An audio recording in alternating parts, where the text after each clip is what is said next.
Hello, everybody, and welcome to another episode of BrobusCast. I'm your host, BrobusCast. With me today is Z-Dog. Hype, yay. We also have Richard. What's up? How you guys doing? The references to decade-old memes. And we also have not one, I tell you, but two guests on this one. Not one, not three, but two guests. I'm retiring. I was promised 3 guests. Dang it! How dare you? How dare we? Anyways, we actually, funnily enough, have the hosts of the Ruby podcast on, which is weird because we're not talking about Ruby at all this time. What are you talking about? I was told this is a death battle podcast, not a death battle Ruby podcast. What the heck? What the heck? Ruby's not in the next time. That was last season. Dang it! What the heck? Anyway, we're not talking about Ruby at all. What are you talking about? It's not in a DBX episode or anything. We have Aiden. Oh yeah. Hello guys, Aiden here. Hi. Great intro. Thank you. And we have Nate. I was gonna do the hello, mate thing here, but Aiden took it. I beat you to it. I might have to pay him first. Alright. So, Death Battle's back, guys. Let's go. Feels like forever since the last one. Yeah. We have so much to talk about. Yeah. We'll try and not do it in 3 hours. Hopefully. We'll do it in 4. Yeah. I'm out of here then. Yeah. Dang it. Richard, stop leaving. I'm going to have to get glue for you. Well, he's already left the podcast series 3 times, and it's only 3 minutes in. Well, shoot. I'm going to go for the record. The record of leaving. Of course. New high score. Heck yeah. I miss this. Yeah. So, for the sake of us not losing our freaking minds, okay, I know we skipped out on the discussion for She-Ra versus Wonder Woman. Except we're going to put... I actually still have the files for that. I'm not uploading the whole thing because we all sounded dead inside. yeah. We did. Which makes sense once you listen to the discussion. I mean, what? Yeah. Oh, something for me to look forward to then when I see it. Yeah. It's something for you to look forward to. It's something we're not looking forward to. So, instead of us talking about it here and having this recording take 500 years, I'm going to put the old discussion right here. So here's our thoughts on She-Ra versus Wonder Woman. Okay, that's where I'm cutting it off. And we're back. Personally, I think And we're She-Ra back. versus Wonder Woman is no. Yes, gosh. Alright. But I'm now... just throwing this out there. I still like that episode. Oh, gosh. I thought it was good, yeah. Alright. Cool, Nothing we too have 2 special new for me. opinions on it. Hey, there we go. We got our host's opinions on it right now. We're making good progress. Alright, that's one death battle down, on to the next one. Yeah. Yes, on to the most recent one. Literally came out today. Yeah. That's good. Yeah. Well, it came out today for YouTube as of recording this. Yeah. Yes. Thank you for specifications. Sorry. Don't shame me for not buying a first membership. I will not shame you. How dare you? Richard, if I remember right, you don't even have your own. You share one with someone else. Alright, get out of here. You get no judgment from me. I'm going to say that now. You don't get any judgment from me. In fact, I think Me you neither. do the same thing. Me neither. Yeah. Anyways, And it... Beerus Beerus versus Galaxia. Yeah. Yeah. It was good. Which makes me This happy. fight was so cool. It was a was really good. cool fight, honestly. So I'm very glad about that. It was better than She-Ra versus Wonder Woman, so it gets extra brownie points from me. Yeah. Okay, first off, thumbnail. Hashtag thumbnails matter. Yes, we're 11 episodes in. Do I care? No. Hashtag not my thumbnail. I prefer the old one. There you go. Both look fine. I guess I kind of prefer the look of the old one. Fine, Z-Dog. We're looking for quality. Both. I'm looking for immaculate thumbnails. I want to be drooling at the mouth when I look at thumbnails. Okay, honestly, both look really quality, but like, I do kind of admit I like the look of the previous one more. Like this, like the current one looks fine, but like, you know, I do like the look of the shadows in the first one look a lot better.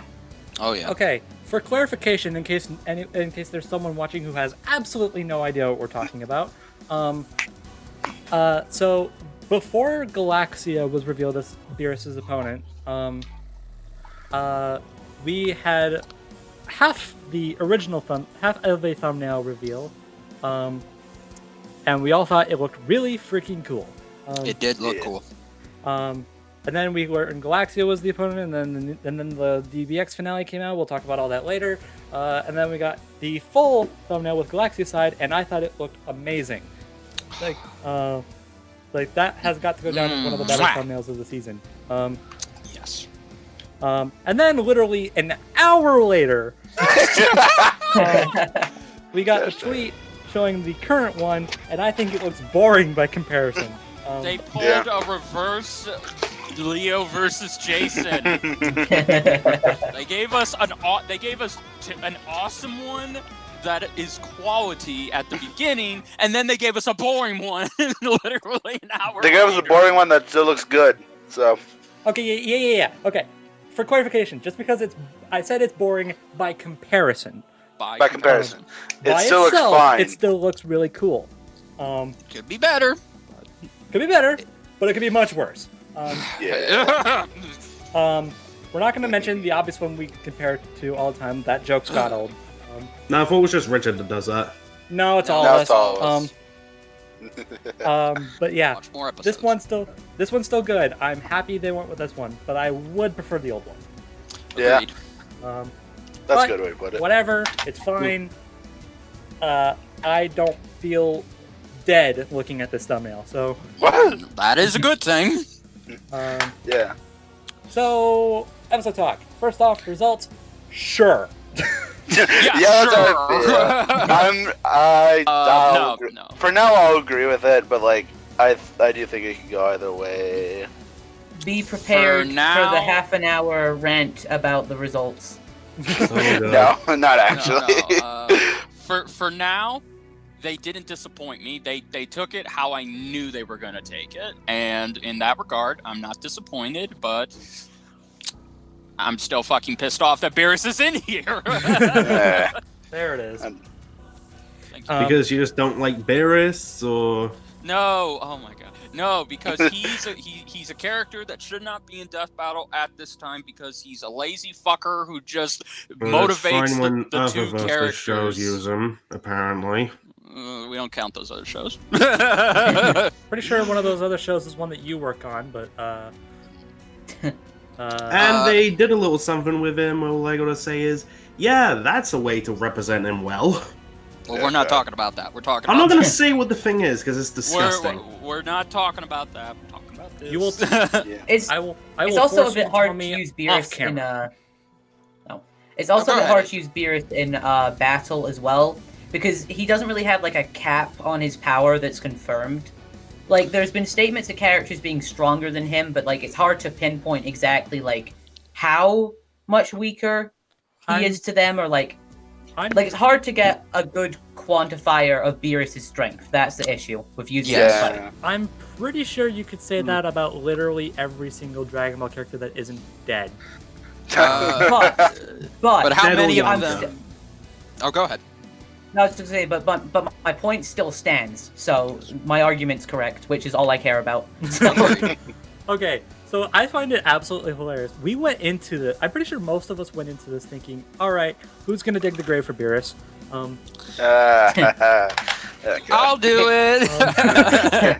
I was thinking that, admittedly, like before the episode came out, but then I saw the prediction blog and then the analysis, and I was like, "Oh, Beerus might actually take this." So, real talk, all of us at the prediction blog were kind of stunned. Like I said, we went into this expecting Beerus to lose, and we came out of it I at least came out of it. By the end, I just gave up. I was like, all right, I'm just gonna accept whatever they say and move on with my life. Because at the end of the day, I don't like Beerus.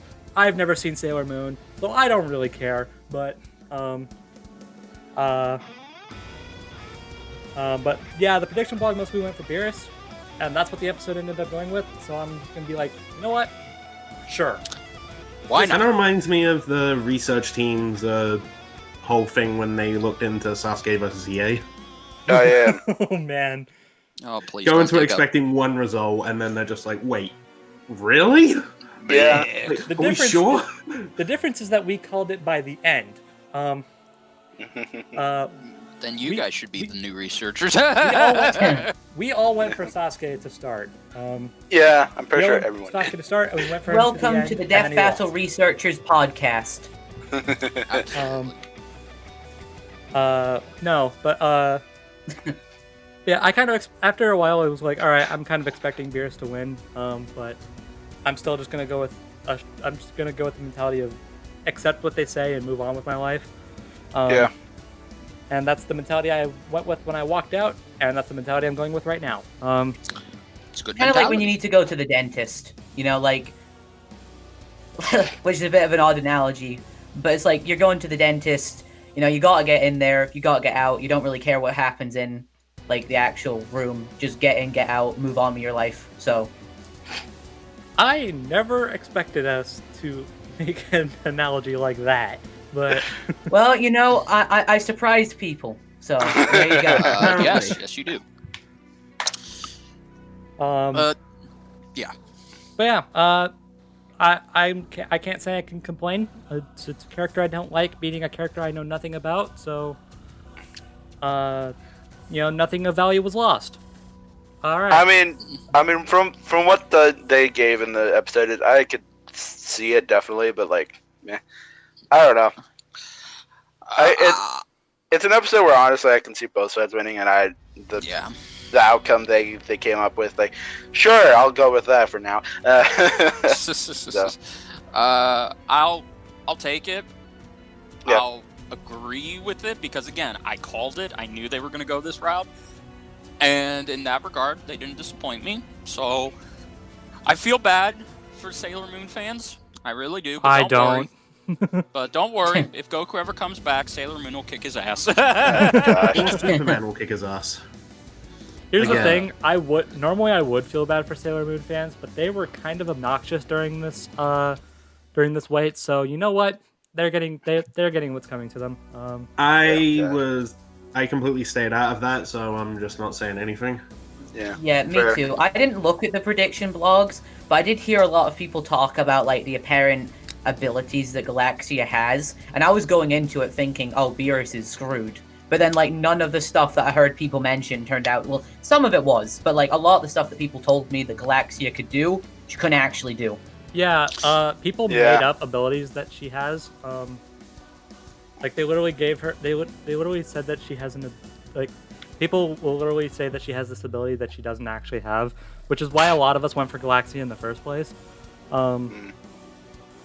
Combine that with, like, inflated calcs, saying she's stronger than she actually is, and it was a mess.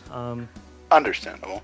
Um, But from what I understand, that's like kind of like I don't know. From what I understand, it's kind of the basics of Sailor Moon and versus the just confusing in general. So like, I kind of understand why. So. Yeah. But yeah. So that's that. I really don't know what more we can add to that. Yeah. So fight animation. Why It is was the good. sprites? Fantastic. It was really good. It was amazing. In my top 3. Oh yeah. For sure. The only negative thing I could say about the animation, and this is more of like a personal thing for me, Okay. I don't really think that the sprites they used for Galaxia and the sprites that they used for Beerus looked very well together. Because Galaxia sprites. Like, how are do you oof. mean? well, it's like the difference between them was a bit jarring at some points for me, because like I think the Galaxia ones came from a Sailor Moon game on the NES. Okay. They are highly edited old school sprites. Mm-hmm. and they're oof. Yeah. Like, they're not bad. They're not bad. I'm not saying they're bad. It's just that, like, at certain points when they're, like, having, like, close quarters combat, and, like, they were, like, zooming in together, like, they looked a bit weird, like, compared... Because it was, like, 3DS game sprites compared to, like, NES sprites, like, done up. So, like, it looked a bit weird at some points. I still think the actual animation itself was fantastic, though. Oh, yeah. Yeah. Okay. The only question... Oh, sorry. If anything, the animation looked a bit weird to me. I'm not gonna lie, some of the hand-drawn bits... Yeah. But then again, because of how brief they're on screen, then it's something I can easily look past. Yeah. Hey, the hand-drawn bits have improved a lot since Zach's time. Oh yeah, they look so much better now. Like I don't want to, you know, I don't feel bad when I look at them in Beerus versus Galaxia. Well, yeah. You shouldn't, because Zach and Lewis had nothing to do with the close-up hand-drawn segments. They didn't do any of that in this episode. That was didn't they get like a storyboard artist that worked on Dragon Ball to do the? No. The storyboarder, who I'm best friends with, John, not only did the storyboard for this animation, which is fantastic, by the way, but he also got to animate and draw the opening where Galaxia destroys the Earth. Oh wow! So I don't know John, but good job, John. Yes, he's very great. And then the other one was apparently somebody new that they brought in to do the rest of the hand-drawn segments. The only one that looks kind of off-putting to me is the one when like the first one we see with Beerus. When Galaxia pokes him in the face. Which, by the way, why does this fight start off as a poking fight? I don't know. I don't know, but I it's guess funny. she wanted to poke the pussy. I don't know. God damn it. Yeah. She wanted to go 2 fingers in deep. Stop.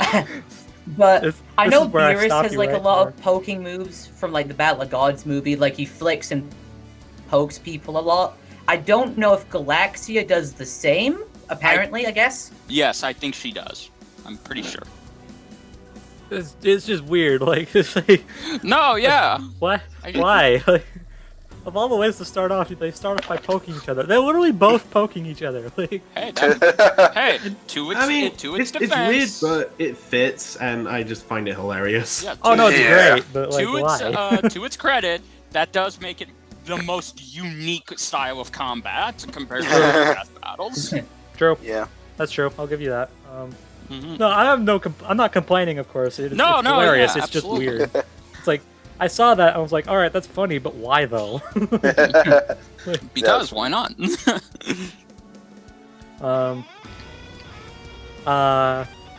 By the way, the preview of this fight did this fight no justice. Oh yeah. Agreed.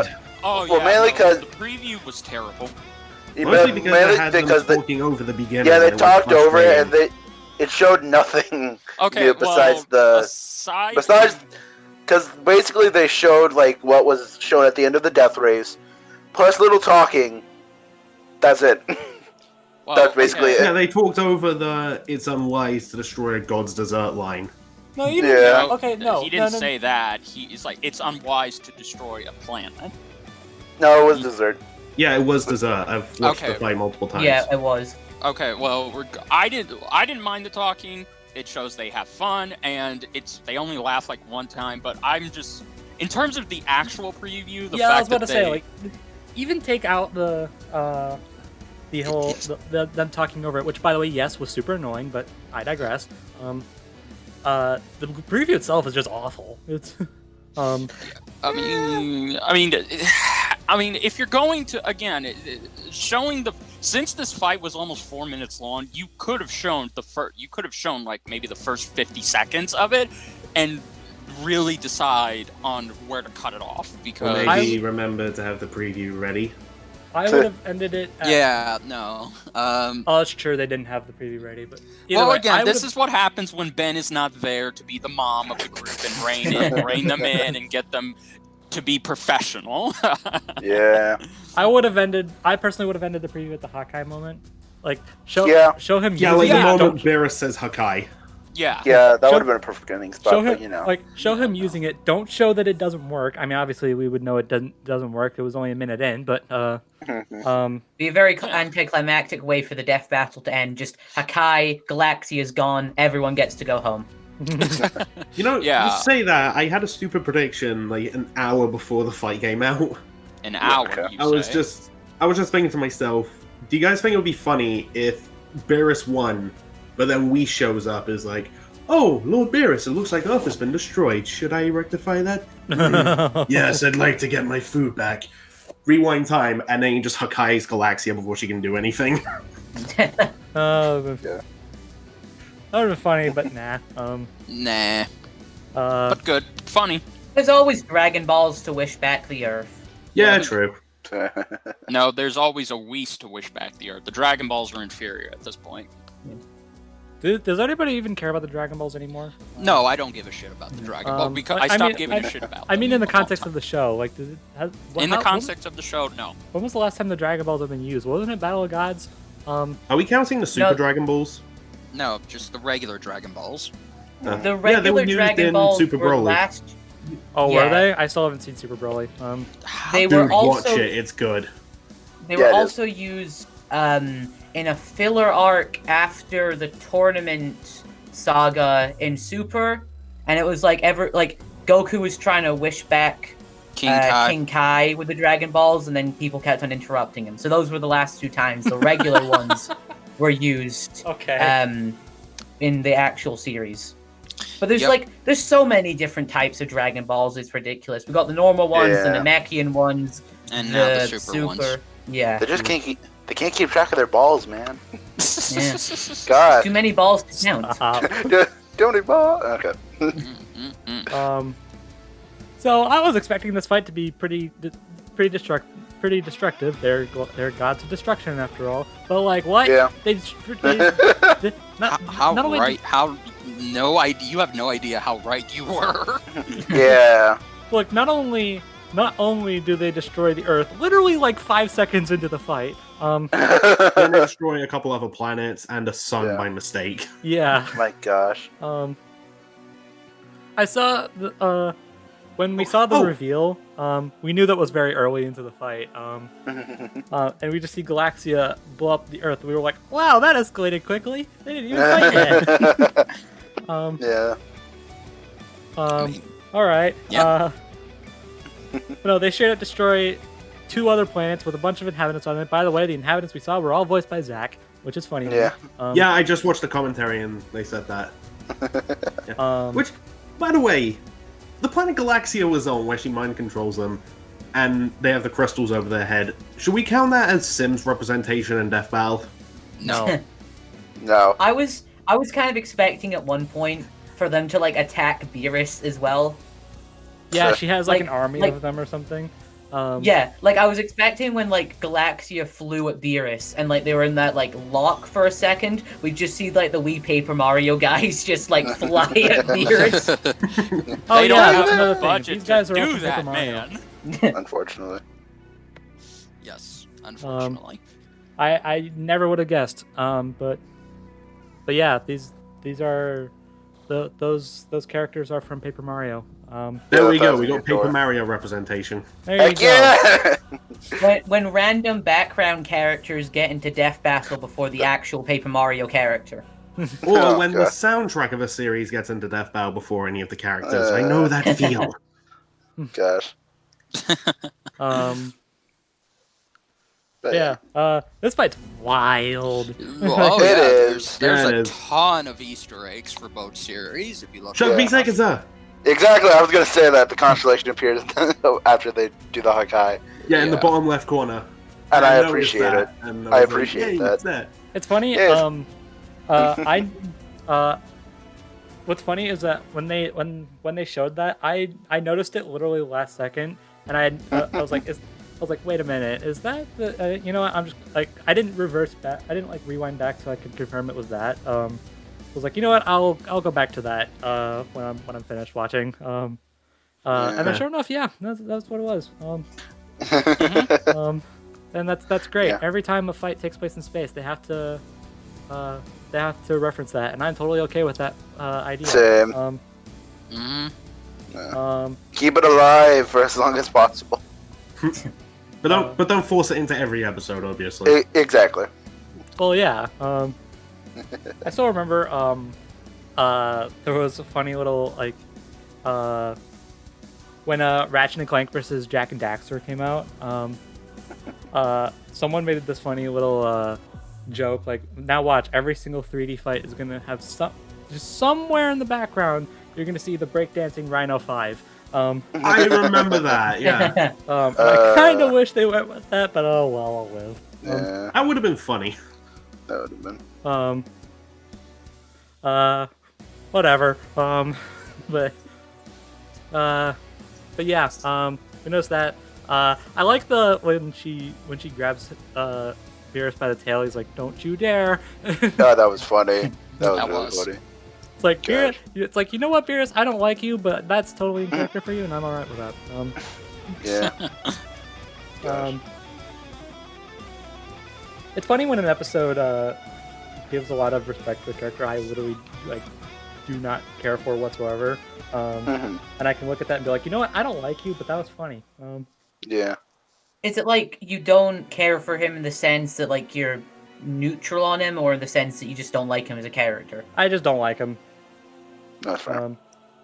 I don't hate him. Like, I used to have this really big distaste towards like pretty much any Dragon Ball villain. And for the most part, that hasn't gone away. I don't hate Beerus. It's just I just don't really care for him. That's fair. I mean, I personally like him, which is why I was like you guys were saying before. There's a lot of references which I really enjoyed, because I didn't get any of the Sailor Moon stuff because I've never watched Sailor Moon. Yeah. Or read it. Yeah, I don't think any. I think we're all in that boat. Yes. Yeah. Yeah. I will say, Sailor Moon fans have this. Their series got into Death Battle. That's true. Yeah. That's true. Some of them some are still waiting. I know exactly what you mean by that. Same. Yeah. Oh, and speaking of that, I have been counting animes that get in Death Battle. Sailor Moon is the 23rd. Wow. Neat. Yeah, and when Krona gets in, eventually, Soul Eater will be the 24th. Damn. Neat. So whatever new one gets in after that will be the big 25. Yeah. Oh boy. So, is that pretty much it? We all on the animation? I still what'd you want to guys touch think on like the ending. Yeah, what did you guys think of the ending? Yeah. The ending was so cool. Oh, so good. Yeah. Like, was anyone else a bit terrified when it looked like Galaxia was ripping out Beerus' Starseed? Yeah. No. I wasn't afraid, kinda. but I was curious. Yeah. I was mostly afraid just because like Beerus was who I put my bet on, and I was like, please let me be right again. Yeah. I was expecting like Galaxia to like control him to kill himself or something like that, but it was a really good moment. Like it felt like an actual anime moment when Beerus just like grabbed his soul and then just killed Galaxia. Yeah, and I completely forgot to even think about this, but in the Dragon Ball Xenoverse, he resisted mind control by someone. Oh, So- all right. Yeah, that totally fits. Demon God Demigra. Let's not bring Xenoverse into this. It was a I'm thing. getting my Xenoverse PTSD flashbacks. Oh my gosh.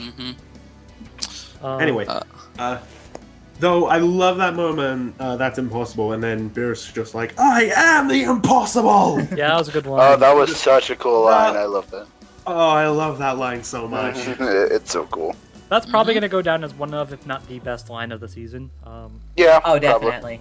Absolutely. And we still have 9 episodes to go, so just 9 episodes. I also like the line after. I know, right? Done. It's for my eyes. I actually changed that to my thing on Discord, like under your profile. yeah.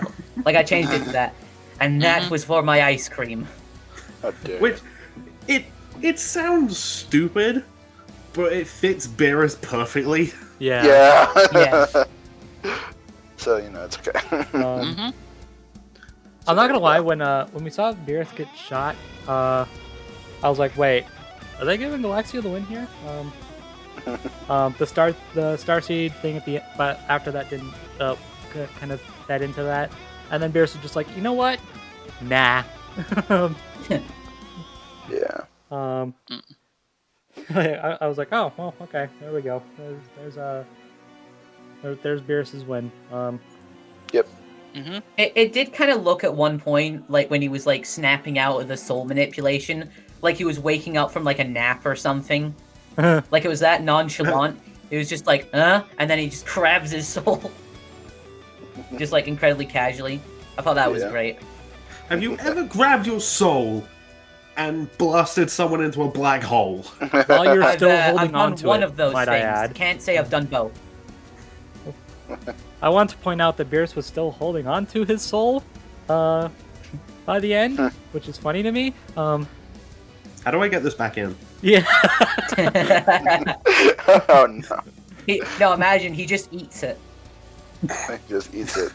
There you go. There you go. Or maybe he doesn't want to swallow it, so Beerus has to, like, I don't know, hide it in some food. Like, Whis has to hide it in food. By the way, Sure. I probably should have mentioned this when we were talking about the results, but how many Dragon Ball wins is this in a row? When was the last Dragon Ball loss? I forget. Last Dragon Ball loss. Goku. No, Majin Buu. Why do I'm you talking forget? about Goku's second one. That doesn't count. Yes, it does. No, it doesn't. Damn it. It's a continuation. It's not a rematch. Stop buying into it. But the continuation happened after Kobe Boo. It doesn't matter. Anyways, It is a remaster, they're- wouldn't count. Anyways, They're two and they're 2 and something. Oh, I'm sorry. They're man. They've only had 2 losses. 3. okay, how many No. how many Dragon Ball episodes have there been since GVS 2? Let's see, there was Hokyo vs. Dan. I think it was 18 versus Marvel. And 18 then Marvel, and then Roshi Goken. Oh, Roshi that- Jiraiya. Goken, Jiraiya. Not Goken. Okay. Sorry. Sorry. Wrong series. Jiraiya, and then so what's Yeah. that? 4 wins in a row. Mm-hmm. So Yeah. where's the Death Battle hates Dragon Ball people now? I know, right? Take that! I'm calling it when Dragon Ball gets its loss again. They're gonna go back on it. they're gonna which- come back. It's gonna happen. Well, we'll see. Goku comes back, gets punked again, and then people are gonna be like, Death Battle hates Dragon Ball, even though they won 4 in a row. Yeah, all right, that makes sense. Sure. Okay, moving on. So this, since I think we're done with the. Wait, hold on. Oh. Shouldn't we talk about a little something new from this Oh. episode? Oh. What are you talking about? The dummy guy. Oh yeah, him. He was all right. I didn't care for him too much. I liked. I thought it was interesting, but I want more. Yeah, I wish he I was on want screen more more. dummy. First of all, I just want to say I called that he would be. I had a feeling that he would be used to demonstrate the Hakai technique, but like, or the destructive technique. But like, I kind of would like, cause like he was only on screen for part of Beerus's, and then to explain the results, which, you know, for something Yes, that they stealing- kind of hyped up a lot, I Wiz's kind of line. expected him to show up in at least a little bit of Galaxia's. yeah. I think Yeah, but maybe that and was then a again, good this is thing, only though. like, yeah. Plus, it's only the first episode of the second half, so That's Yeah. true. Yeah. I I'm wish sure he- they'll use them. Oh, sorry. I wish they used him more than just one demonstration and then stealing a line that Wiz would say. Exactly. Yeah. Yeah. But at the same time, you can you can only make the joke of like a robot that's apathetic to life. Like you can only make that joke so many times before it stops being funny. So I think it's a Just good like- thing that they like tried to pace it a bit. Just like with the Wiz and Boomstick segments. At least they look Actually- better now. yeah. They don't And, they don't give me nightmares anymore. By the way, Yeah. I'm just gonna throw this out there about Dummy. If anyone's just like, God, he sounds depressed and his existence is suffering. He's voiced That- by Chris Damares. What do you expect? Oh, And how many people? No, that's not an insult to Chris. I love Chris, but it's basically a lot of what he does at Rooster Teeth. Yeah, one of his main things nowadays is that he does a podcast with this guy Blaine Gibson. Yeah. Where it's set that they're in hell, and Chris is being punished by doing this podcast with the devil's brother Clayton. Okay. Oh my gosh. Also, Dummy is literally a robot made out of junk. They stole my idea. So that's another thing. Wiz just probably has a bunch of scrap metal lying around from all his failed experiments, and then just puts them together in a flying robot. Stuff Wiz has lying around. Okay, I don't want to get too far into this. Yeah, no, let's not talk about that. No, I was just going to talk about where did he get the key? I thought you were talking about something completely different. Yeah, I wanted it that way just to make it seem like it. Okay, we're not going to talk really about the doesn't thing we matter thought where you were we got the talking key. about. It was just there for him to punish it. It's like, who cares? Yeah, but like, where did he get it? Who cares? And like, how did he get it? Who cares? Oh, you know what? You know what? Roshi won his episode, so he probably gave it to him. I don't know where he got the destruction key from, though, but I'm very curious as to that one. Well, that's what fan theories are for. Matt, Pat, get on it. Okay, now that we're done with that, let's talk about the voice acting. It was all right. I love Beerus' voice actor. He sounded a lot like the English dub voice. You mean Jason Douglas? Yeah, him. I wouldn't go that Forgot far. his name for a second. Yeah, I wouldn't go that far because, again, I'm against people who sound identical because I want you to do your own thing and not just be a carbon copy. Troy Baker! I think it depends on the character. Yeah. Yeah, for instance, so the next time I have something to say about that. There's a lot of characters that have such distinct voices where you pretty much have to perfectly emulate it, or you're not gonna, or people aren't gonna like it. Tomato. But I thought it was good. The Beerus voice. I can't really comment on the Galaxia voice personally because I've never heard the English dub of Sailor Moon. Yeah, same. Well, there's like 2 different ones, or 3, or whatever. There's apparently like 3 different the animes of Sailor That's Moon. One of them I was referring to. Yeah. I still can't believe there was a production company called that. Welcome to the 90s. Yeah. I don't think River, who voiced Beerus, yes, his name is River. Okay. My cousin has a son called that, so. Wait, okay. I think the line we mentioned earlier, now you're catching on. I am the impossible. That's Jason Douglas. The rest of it, I can tell it's Beerus. So in that sense, that's good. That's really good. Yes. I wouldn't say it's note for note Jason Douglas, but no. But it's close enough that I don't really care. Which is good. So that's kind of how I was. I don't know if I mentioned this, but that's kind of how I was with Cameron Nikot as Mario. I guess a better example would be him as Sephiroth. I still want to hear Virgil vs. Sephiroth redone, but with Mario lines. Like, who are you? You're despair. Woohoo! Oh, gosh. Yeah, it's not like those performances weren't note for note exactly like the official voice actors, but they were close enough. That I didn't really care. Yeah. So that's kind of how I am here. Okay. I don't think there would have been a better voice actor for Beerus that wasn't Jason Douglas. So in that sense, that's good. All that matters is you do your best. You don't try and emulate. You try and emulate the character without making it uncanny. Yeah. All right, and then there's the music. Full disclosure, I've only listened to this track on its own once. I listened to it twice. I haven't listened to it on its own yet. You need to Yeah, get me on that. neither. Neither have I. You three need to get on. Oh my We god, I'm quitting. I have a quitting job. ProbusCast. I can't work with them. They're unprofessional. Too bad. Okay, fine. alright, I'll leave the call and listen to the music and come right back. Bye. Okay then. Yeah, you know what, Aiden? Let's go do our own podcast with Blackjack and Hookers. In fact, forget the podcast. Just God watch. damn You'll it. be coming back. Yeah. They You mean always like you come have back. like 4 times in this one podcast episode alone? Exactly. God. Okay, listen. I don't think you need to listen to it on its own to know how awesome it is. So I was true. about to say that, actually. yeah, there I you go. disagree.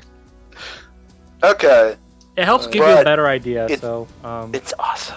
So it's good. whatever. On its It own, it is fantastic. I wouldn't put but- it up there as like one of the better ones this season, but Yeah, but I mean, this I mean, season's best this Best season's track got some for me bangers. is still like Leo Jason's. Yeah. Yes. This one's still good. it's not KO Machine or Ninja Power, but Turtle Power, but it is better than Wonder Woman versus She-Ra's. So I mean, it's good. I think it's just good on its own. It's definitely better. But as it's used in the fight, it just it blends so well with the action and what's going on. Mm-hmm. Yeah. Especially might that be sick why- ass guitar solo. Yeah, actually, by the way, That- the YouTube release has a bit of crediting a crediting issue. It's that it and the episode say that the track was done completely by Brandon. And for the most part, that's true. Except it's actually not, because the guitar solo was done by Therwolf. I knew it. Huh. Well then. So there's your second collaboration since Mighty. Woo! Yay. And here was I thinking he just got better at guitar throughout quarantine. Well, no. This isn't any offense to Brandon, but I don't know the meaning of the word. You can tell. You can tell when something's Brandon's and when something's Therwolf. So that guitar You say that, solo- but if Brandon hadn't said that it was Therwolf, I wouldn't have noticed. I kind of would have. By the way, just to clarify, when I said I don't know the meaning of quarantine, it's because I work in retail, so I've been still going to work throughout this whole thing. We don't need a quarantine. Thanks. Now I'm That's jealous. that's the same with me. Yeah, we don't need. We're not here to talk about quarantine. We're here to talk about Death Battle. I'm just Well, throwing this out there in case people get the wrong idea. No, just. Anyways. bring it up. That gosh. Anyways, Aiden, what are you saying? I just said welcome to the quarantine Oh, podcast. okay. Gosh Never dang it. mind. Don't make me quit a fifth time. No, I'm gonna try and get you into the double digits by the end of this podcast. you better I'm only not. kidding. You're I'm gonna curious quit a if you fifth can time do no it. matter what. Yes. Gosh. But no. Getting back on topic. Yeah, the track was good. I liked it. That's a lazy title, though. Yeah. Who is in charge of this shit? Jesus. Wait, I haven't. What's the track titled again? Gods of Gods Destruction. of Destruction. Oh, that is lazy. That is pretty lazy. That's literally it. But Who says yes to this? Jesus. I swear to God, man, my fans and the battle mode Discord server and the BrobusCast Discord server hashtag plugs come Oh up my with better names than this shit. Did you just plug a together, private guys. server? Ugh. It kind of feels like they were getting ready to upload it, and they realized they hadn't named the track yet. So I was gonna say That's, you know Like what? the I easiest Well, they're thing. wouldn't both be gods of surprised. destruction, so I wouldn't be Gods of was- surprised Destruction. if- There you go. I mean, it fits, but like they could have come up with something so much better. But, you know. Like galactic destruction wasn't on anybody's minds. yeah, Galactic Destroyers or something like that. Apparently not. Jesus.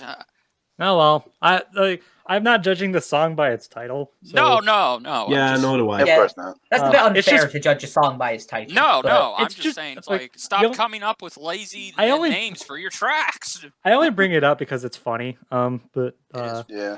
there's, just and there's wanted to literally bring no it other up reason so for you that. could hear It's me fine. rant, didn't you? I'm not. I don't normally get bothered by titles unless they're like really freaking stupid. Yeah, like, could you imagine if Emerald Heroes was just called Green Jewelry? You know what? With how Green this title, people. with how this track was titled, I wouldn't be surprised. Gosh dang it. All right. I think we're done with Beerus versus Galaxia. Overall, it was a great episode and a good way to start the second half. Yeah. Yep, and it only gets better from here. Given segue, the next time. I am hyped. I am hyped. Yeah. I'm hyped. See, people who actually thought they were serious when they said they wouldn't use UA students. No, they're going to. That was a lie. Of course. Look, if they've killed probably say the name of the matchup. Yeah, it's Zuko from Avatar versus Shoto Todoroki from My Hero Academia. Recognize the title. Excuse me, it's Fire Lord Zuko. Because of the interruptions, it's Zuko versus Shoto. There we go. Yeah, there. They can hear me just fine. Yeah. Also, if anyone remembers the first time I actually appeared on BrobusCast, this was my dream fight. So, congratulations! Yeah. So, I'm excited for this, and also I've done this fight on my own Versus show as well. Congrats! Selfless, shameless plug. Yeah. Look, everyone's allowed to do it once, so this is my time. Speaking of plugs, you guys remember that top 10 I did not long after the first half ended? I find it funny that it was that recent. Yeah. I know, right? Yeah. Which is also why we have both these guys on. Watch your comment section get flooded with people saying, "Oh, did you know that this is going to be the next episode of Death Battle?" So, yes, I know. I do in fact watch Death Battle. Dude, so yes, real I do talk. know. Okay, so we talked about this. I just today put out a hype video for this matchup. Nice. First one I've done since Weiss v Mitsuru, by the way. I can't believe it's taken me this long to do another one. I need to get to mine fast. So it's funny thing. We were talking about this off camera, but I remember I posted back in 2016. I posted a trailer for Crash vs. Spyro just because I could. I was bored one night, so I was like, you know what? Hey, why not? I planned on just making it just to watch on my own and not doing anything with it, saving it for when the time finally comes. But then I was like, you know what? Screw it. I'm gonna post it anyway. I posted it in 360p, so don't watch it. I posted it in 360p and it's 4 minutes long. What the heck was I thinking? You did the best you could. You know, I have done that with another matchup, but I never posted it. Maybe I should post it, then it will finally happen. Well, to be fair, that actually, it'll happen 2 years later. So that's what happened to me. Yeah. And then guess what? Right after I posted my second trailer for that fight when it was actually announced, my first trailer got flooded with people being like, "Hey, this is the next time, right?" And I'm like, "Yes, I'm aware. Yeah. I literally just posted another trailer." Stop telling me it's the next time. I know. I watched the show. I watched the Twitter. Okay, let's be honest. With anything that has that, it's gonna happen. It's inevitable. Yes, I know. With any list trailer, that's gonna happen. Yes. Also, one last plug I like to make. Me and BrobusCast will be doing a G1 prediction on this fight. Yes. Nice. I'm not gonna go into so you guys may know that because I've done that already. Whatever. I'm part of the G1 prediction blog. I've mentioned this before. I invited Richard onto the server after Obi-Wan versus Kakashi, and he just kind of stuck around. And now he has a chance to hop back on. Yes. Second prediction blog. Hopefully I can make the guys proud. not gonna lie. I kind of want to ask the joint, but I don't know if I can do it honestly. So I could probably only do one matchup, to be honest. It's funny. I don't. I mean, if you want to, you're perfectly allowed to do so. But I'm pretty sure the blog is like borderline done at this point. So yeah, frick. There's just verdicts. There's feats that need to go over. Which, by the way, as a side note, I'm currently binging through Avatar. Congrats. I started that last night. Well, this morning, mainly. I haven't gone back to watching it yet, though. So there we go. Okay. Should probably start talking about this actual matchup Yeah, now. let's talk about this episode. I'm so hyped. Yes. I think I found out it's going to be a sprite fight. I figured it was. It is going to be a puppet-style sprite fight. Oh.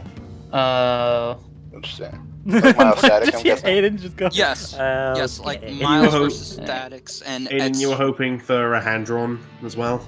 Well, ideally, yes. I would have liked a sprite fight too, or even like a 3D model fight, but puppet fights. Well, again, they only have enough They only have it in the budget to do one hand-drawn episode. They can't do. I know. Yeah, I know. Like that was like my dream. Like if I could make anything happen, I'd like that to be a hand-drawn one. No, but I was expecting. I was expecting a sprite. But I'm just a bit nervous about the puppet fights, puppet fights, with the sprites and everything. Just because I don't really think they've looked that good since Miles versus Static. In my opinion, they have improved. Well, speaking of that, well, don't worry because they will be They have already created sprites from the ground up for both Todoroki and Zuko. Oh, great! Oh, okay. That this makes is me news excited. to me. I just hope they don't look as bad as Bakugo does, but we'll get there anyway. How dare you! I'm sorry. I'm just throwing this out there. It's kinder than anything I'd say. How dare you! Anyways. Okay. No, I'm staying out of that. Just a heads up. Honestly, Can you scream "How dare you" at me too? I feel left out. Oh, how dare you! Thank you. I still expect a hand-drawn fight to happen in this half. But I kind of figured it wouldn't be this one. We never. Yeah, no, but you know, yeah. Well, hey, with it being puppet style, that means it's probably gonna be just as long as Beerus versus Sailor Galaxia. So I doubt it. So you never Can know. I just throw out a little hope that I have for this fight, and it mostly concerns Zuko. Okay, what is your hope? Please have his voice actor sound more like him than the one in Smite. Oh my gosh, what? Oh yeah, Zuko's voice actor in Smite, like it's not bad, but it doesn't sound anything like him. Everybody, it's really, really off-putting. I'm not gonna lie.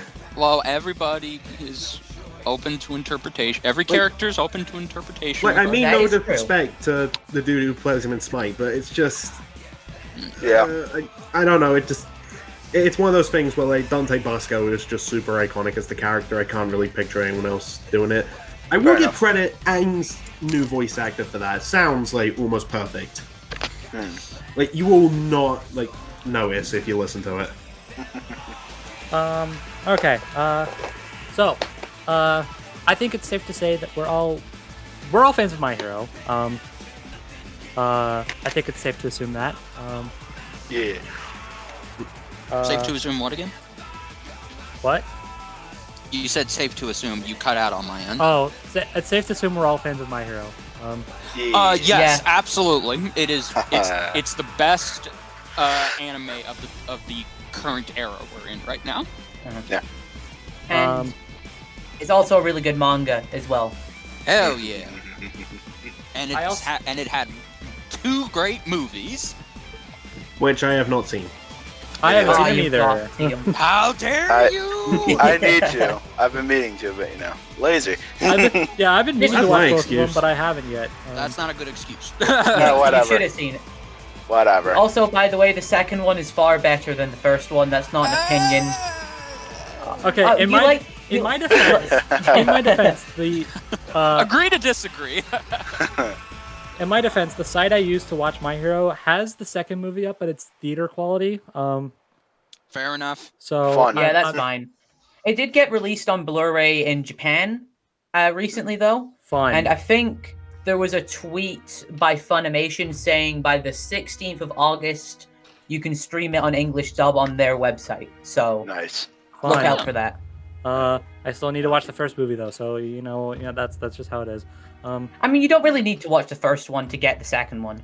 I'm still gonna watch the first one first. Yes, agreed. Yes. You should. Yeah, I did that too, but still. But yeah, and I would also say, Z-Dog, you've seen Avatar, right? I've seen a few episodes of it, like a while ago, but yeah. Okay. I watched it recently. So. Because I was gonna say it might be fair to assume that we're all fans of Avatar as well. I need to rewatch it, but you know. Oh yeah, love Avatar. Isn't it obvious I'm a fan? Yeah. BrobusCast. Yeah, Jedi Bender. Don't you judge me? How dare you? Is that going to be the title of this podcast? How dare you? Yes. How dare Yes. It might as well be. Might as well be. Yeah. Okay, so yeah, so we know this is sprite based. This is a sprite based fight. So that's good. And knowing that they made sprites from the ground up is news to me. But it's also appreciated because I've never been a fan of My Hero's current sprites. Nobody has. They look fine, honestly, but I can see why you wouldn't be a fan of them. It's just the overall sprite style. I've never really been a big fan of it. Understand. Yeah, that's fair. Same goes for Avatar, honestly. Especially after Aang versus Ed. Aang's sprites are kind of oof. My eyes! I mean, compared to what he has normally, they're fine, but Talking of Aang and I guess Toph as well, I'm gonna have a little something to say when we get to the actual debate aspect of this. That's what I'm waiting for. Let's start it. Yeah. We're getting there. Get the controversial opinions out here. Okay, I guess I'll just throw this thing out there. Will Avatar continue its streak of beating anime? we'll get to that. We'll get to that. So, I guess I'll ask Aiden mostly because this is his fight. Of course. Yes. Go ahead. Let him shine. Since I asked this for Richard for Obi-Wan vs. Kakashi, if you had to pick voice actors for these characters, who would you pick? And the only rule I'm giving you is that you can't pick their official ones. Oh god, that's tough. I don't know who could do a good Zuko or who could do a good Todoroki. Can we just give the Zuko voice actor like a random name and have it secretly be Dante Bosco? Yeah, let's do that. No, sadly that doesn't work for Nickelodeon than it does for anime. Oh. It's sad, but it's true. Yeah. Yeah. Hey, I mean, if Dante Bosco ain't reprising his role in Smite, Well, yeah, there was a chance just let him be he'll do Zuko it. again in something. He also didn't. The funny thing this is, is something I was talking to a friend about. I find it hilarious that Dante Bosco is Zuko in Nostalgia Craig, but not Yes. Smite. I was just mentioning that because, like, I had a bit of hope that maybe Dante Bosco would be in this because he works for Rooster Teeth. He's been in fan projects, but the same is said about Yuri Lowenthal, and he was also in fan projects for Naruto and also works for Rooster Teeth, and he never played Sasuke. So I don't think it's gonna happen. Oh yeah, Ben 10 too. So I don't think it's gonna happen. I would really like it though. Yeah, the guy can dream. Okay. Ideally for Todoroki, I would like to, because they've had him in before, and it's very unlikely. Johnny Young Bosk, I think, would do a very good Todoroki. That might work, actually. Maybe. I can see it. Honestly. Maybe. I have a very trained ear for Johnny Young Bosch. performances, so yes, you do. So I'd be able to tell pretty quickly. But would that be distracting in your opinion? Yes. I wouldn't be opposed to it, but it would be distracting. I think he'd do a good job because he has been in My Hero Academia before. Wait, really? He played the role. Yeah, he played the role of the villain in the second movie. He was the villain 9. Oh, okay. All right, I still watched the movie. That's so why I didn't. So he has been in My Hero Academia, but he's not played like a major character in like the overall series. I was about to say because I've seen the whole show. I've caught up with the show. Now you all need to just watch the fucking movie. Yes, yes. And read the manga. I will get on it. I'm still amazing. busy through Avatar first. But because like I noticed actors like Patrick Seitz. I noticed that. Oh yeah. Yeah. I also have I'm also trained to hear that. But yeah, I don't know. I mean, I wouldn't be opposed to it.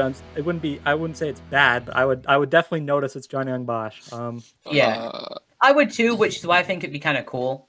Yeah, but I don't know. It's hard to pick because like I don't really know all the like voice actors that Rooster Teeth has available to like give like a definitive answer on like who I'd like to see. So I'm more so like pulling from my own. Pardon? Rooster Teeth has a surprising reach when it comes to voice actors. Yeah. Mm-hmm. Yeah, it's hard to say who'd do a good Zuko. I'm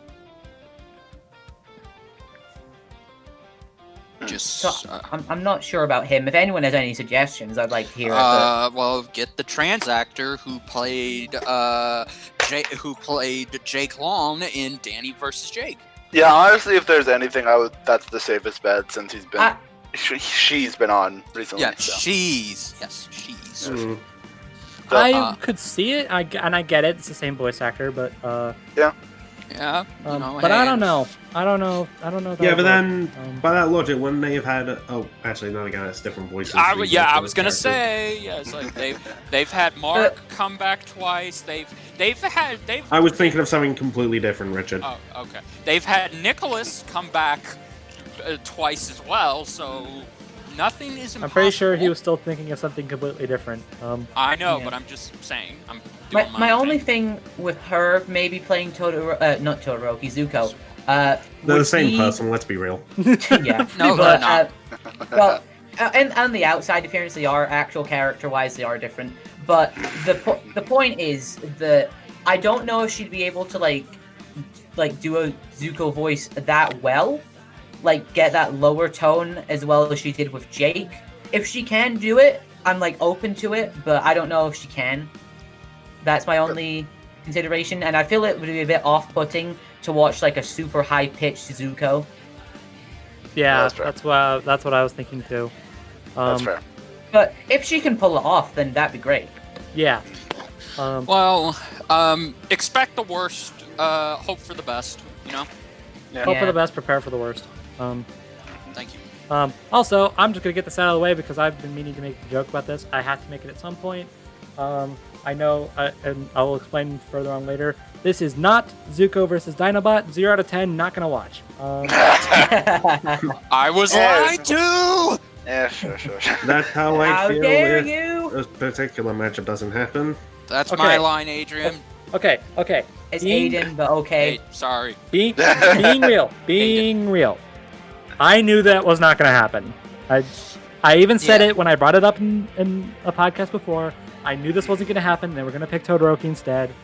I mean, there's always a chance they could bring Zuko back one day. Maybe. Well, if they do, then he loses to a lot of his combatants that he's requesting to fight. Maybe it's like an April Fool's DBX. Zuko versus Dinobot could be something they might do. Maybe. But even though it's probably not going to be a death battle anymore, I am still going to be doing a prediction blog on it. I'm going to be working on it as I'm working on the official prediction blog. So you can look forward to that. Yeah. As a side note, watch Beast Wars. It's amazing. Okay. Word. Moving back over to this. So, I think we've pretty much gotten all the things we need to say out of the way, aside from getting into the debate aspect. So let's get into the debate aspect. Yes. Oh boy. Oh boy. Oh. I'm Good very news. Well, okay. interested. The good news. This isn't a stomp. Thank God. Well, depending on who you ask. The bad news. The bad news is that the objectively objectively better written character is probably going to lose. Yeah, probably. I think it does. Even though I want to get this. At the end of my review, I did joke saying that Avatar was going to go 3 for 3. Do I really believe that? No, because I mean, I'm totally cool with that happening. yeah. No, Oh, yeah, I'm totally cool because, with Zuko winning, but yeah, I mean, this is pretty much. I think I don't know about about Mate and Aiden, but this is pretty much. This isn't a lose-lose situation for me. This is actually a win-win. In fact, I'm explicitly not rooting for either of them because I like both of them pretty equally. Yeah. I think at the moment I like Zuko a bit more. I think at the moment I prefer My Hero as a show over over Avatar, but that's just because I'm more of a fan of superheroes. No, yeah, that makes sense. That's fair. Honestly, I'm more on Todoroki side only because of bad experience with a person named Zuko, but you know what? Yeah, well... That's my hero there. No, so. Yeah, let's not bring that up. Yeah, Avatar is my childhood, so of course, I'm gonna root for Zuko in my heart, but I love My Hero Academia. It's like BrobusCast said. It has superheroes, so it's already hooked me. I think my sister is more of a fan of My Hero than I am, which is funny to me. I honestly, it's funny because, years ago when My Hero was still relatively fresh, I say relatively, bear with me, people were treating it like it's, the greatest thing ever. So in that aspect, I think My Hero is a tad overrated, but that's fair. But I still love the show. I like it. I love it personally. But, I do agree that people overhype it at times, but now it feels like it's more. Name so me one opposite. thing people don't overhype. That's fair. But now still I feel like it's more the opposite thing. It's now just people are hating on it for the sake of hating on it. Which gets really annoying. Oh, I know that feel. Which we're going to talk about this. We're going to talk about this again for not only this show, but another one. We'll get to that later. Yes. Let's get back to the debate aspect. Yeah. I personally, I do like Zuko and Todoroki about equal. I am more of a My Hero Academia fan because I've basically been reading and watching My Hero Academia since the sports festival arc first started airing in the sub, and then I caught up with the manga in a few days, and I've been a current manga reader since. So I'm obviously a huge fan. I do really like Avatar too. That was my childhood. Even though when I was growing up watching it, that was more so when Avatar was at its end. Yeah, that's and true. more so that's when Korra was starting for me. I do prefer the original Korra. I don't know. I'd recommend giving it a try. It's not everyone's cup of tea, but I thought it was okay. I'll give it a try when it gets I'll try it out when it gets on Netflix in a few days. Yeah. Funny that I'm binging the show right now and that this is happening now. I know. Convenient. Yeah. Anyways, moving on. Let's keep going. Okay. So what is everyone else thinking? I'll be honest. If Zuko does win, even taking that whatever aside, I would be okay with Zuko winning. Of course, I'd be hurt with another My Hero loss so soon after All Might. But but honestly, from what I've seen of the show and remember, I do like Zuko as a character. It's just I'm My Hero bias. I'm gonna be 100% not obvious that I'm biased towards My Hero. So if Zuko does win, I wouldn't mind, but I would be slightly hurt. I will say, I know I said I prefer My Hero over Avatar, and I like both these characters relatively equally. But as far as objective opinions go, I think Zuko is one of the most well-written characters in anything ever. Word. Yeah, I was Definitely. talking to a friend about That's that, and we reckon that Zuko has like one of, if not the best redemption arc in a whole bunch of stuff, Yeah, that's fair. Honestly. like and I also don't, the most believable. I don't Yeah. Yes. I don't absolutely love Avatar. I like it, but I don't love it. No, that's fine. Yeah. That's fair. I'm only on like episode 9 at the moment, so you know, obviously things will things will you're pick on up the from first there. book. But Don't worry. I still remember It when gets better. I still remember when I got into it, and I was cursing my childhood self for not watching it sooner. yeah, I've watched Understandable. Avatar. I mean, I've watched Avatar before, so Yeah. And because of that, I ended up wanting this matchup and a few other Avatar matchups. Well, it's just but, Zuko. yeah, I think as far as objective, how well written a character goes, I think Zuko is way better written than Todoroki is. That's fair, honestly. It is. I can't deny Yeah. it. Not to say that Todoroki's written poorly in Oh, any no. way. Oh no. It's just that Zuko is written better and is written in a different way than Todoroki was. Yeah, But no. you know, it's fun. Mhm. So Yeah, Well, no, for it's me- fine. Also, for me, I wouldn't you know what? mind Zuko winning, because I do really like him as well. Like, as long as both the deaths are like respectable, I don't really mind who wins that much. Though I do have my own opinions on who I believe should win, because I've done this matchup myself. I just hope that whoever loses dies with honor. Yes. Yeah. Yes. but they probably will. Hey, it had to be said at one point, okay? Yeah, Yes. yes, I know. I had to say it. Yeah. Actually, talking of stuff that has to be in there, Cabbage Merchant. We're gonna see him again. Bring him back. Please. We'll see. I hope so. We'll see. Probably. But you know.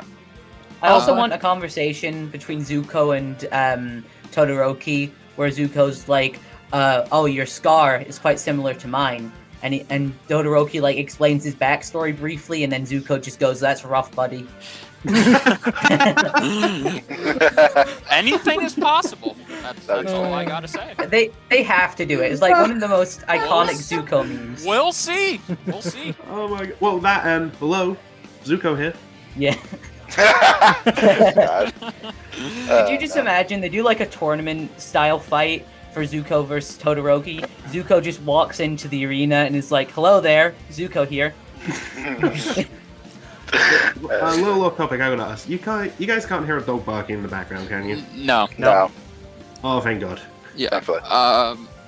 So, do we have any idea who? We've pretty much discussed who we want to win and who we'd be okay with winning. I have some feats I wouldn't mind bringing up, like mostly Okay. for Zuko, but some for Todoroki. That's fair. Yeah. Every time I think about this in my head, I always think, okay, if there's anything I do give Todoroki, it's destructive capability, which I still like stand by, like creating the giant glacier that appears in the stadium when he fights Bakugo, I believe it was. Yeah. Calc- Or on the blog in a explosion second. from him and Deku's fight. Like, yeah, I don't believe Zuko's capable of like that level of power by himself. Whoa. Okay, I mean, okay. Not With exactly. Sozin's comet, maybe, but they're not going to count that. Yeah, Well, because that'd be a no, bit I unfair got- in Sozin's comment. Okay, well, everybody, I guess I'm the only one who. Well, why am I not surprised I'm the only one who does? Since I'm the only one out of you slackers that actually reads the comics. Okay, I do want to point out real Okay. quick, not related to what Richard just said, related to the ice glacier thing. Yes. We have that calced on the prediction blog. It comes out to 11 megatons of TNT. Jeez. That's city Damn. level. Oh, wait, hang on. Oh, wait, what's bigger, megatons or kilotons? Megatons. Megatons. Oh, okay, then, well, Um, that's bigger than an Amphi, I remember from his death battle. Megatons puts characters at city, whereas kilotons is in the town range. Oh, okay. So yeah, Todoroki is city level because of that. There you go. Yeah. All right. anyways, Yes. Richard, what were Oh you saying? yay. Yeah, continue. Right, let's see other things that... Okay, I don't know the exact measurement of this, but you know the, like, Fire Nation Navy ships? Yes. I remember when I was going through, I believe it's book 1 when this happens, and the second I saw this, I was like, that's going to get brought up if Zuko gets into Death Battle. It has to. Yeah. His was blown up while he was still inside it. And he survived. Yeah, the thing was completely destroyed. Like, it went boom. Well, okay, see, there is a little bit of a problem with that. We don't know if he directly survived it or he got out of it, because he was on the boat when it blew up. But because we didn't see what happened on screen, we can only make small guesses as to, oh, well, he just must have sat there. Because remember, one thing people tend to forget about firebenders is they are not fireproof. So I don't know if they'll count that, because again, we would have to see how he got out on screen. Yeah, because it is possible, like he like tried to get off the ship and then he got hit by like the tail end of the explosion, not the that thing, like, I could see. Yeah, I guess. I feel like what Death Battle will do is they'll like do 2 like statements for like Zuko's durability if he survived that. Like one if he took it point blank, one where like he took the tail end of it. I think that's what they'll do. That's fair. Yes. That's fair. Let's see. Oh, but here's like well, actually no, there are 2 big things that I always say about Zuko for this debate. And it's like a big thing about like Toph and Gara as well. And it's like literally half of Todoroki. Technically, can't Zuko just like redirect whatever that side of gets thrown at him? Like, how do you mean? Like, if Todoroki throws any fire at Zuko, we can just firebend it.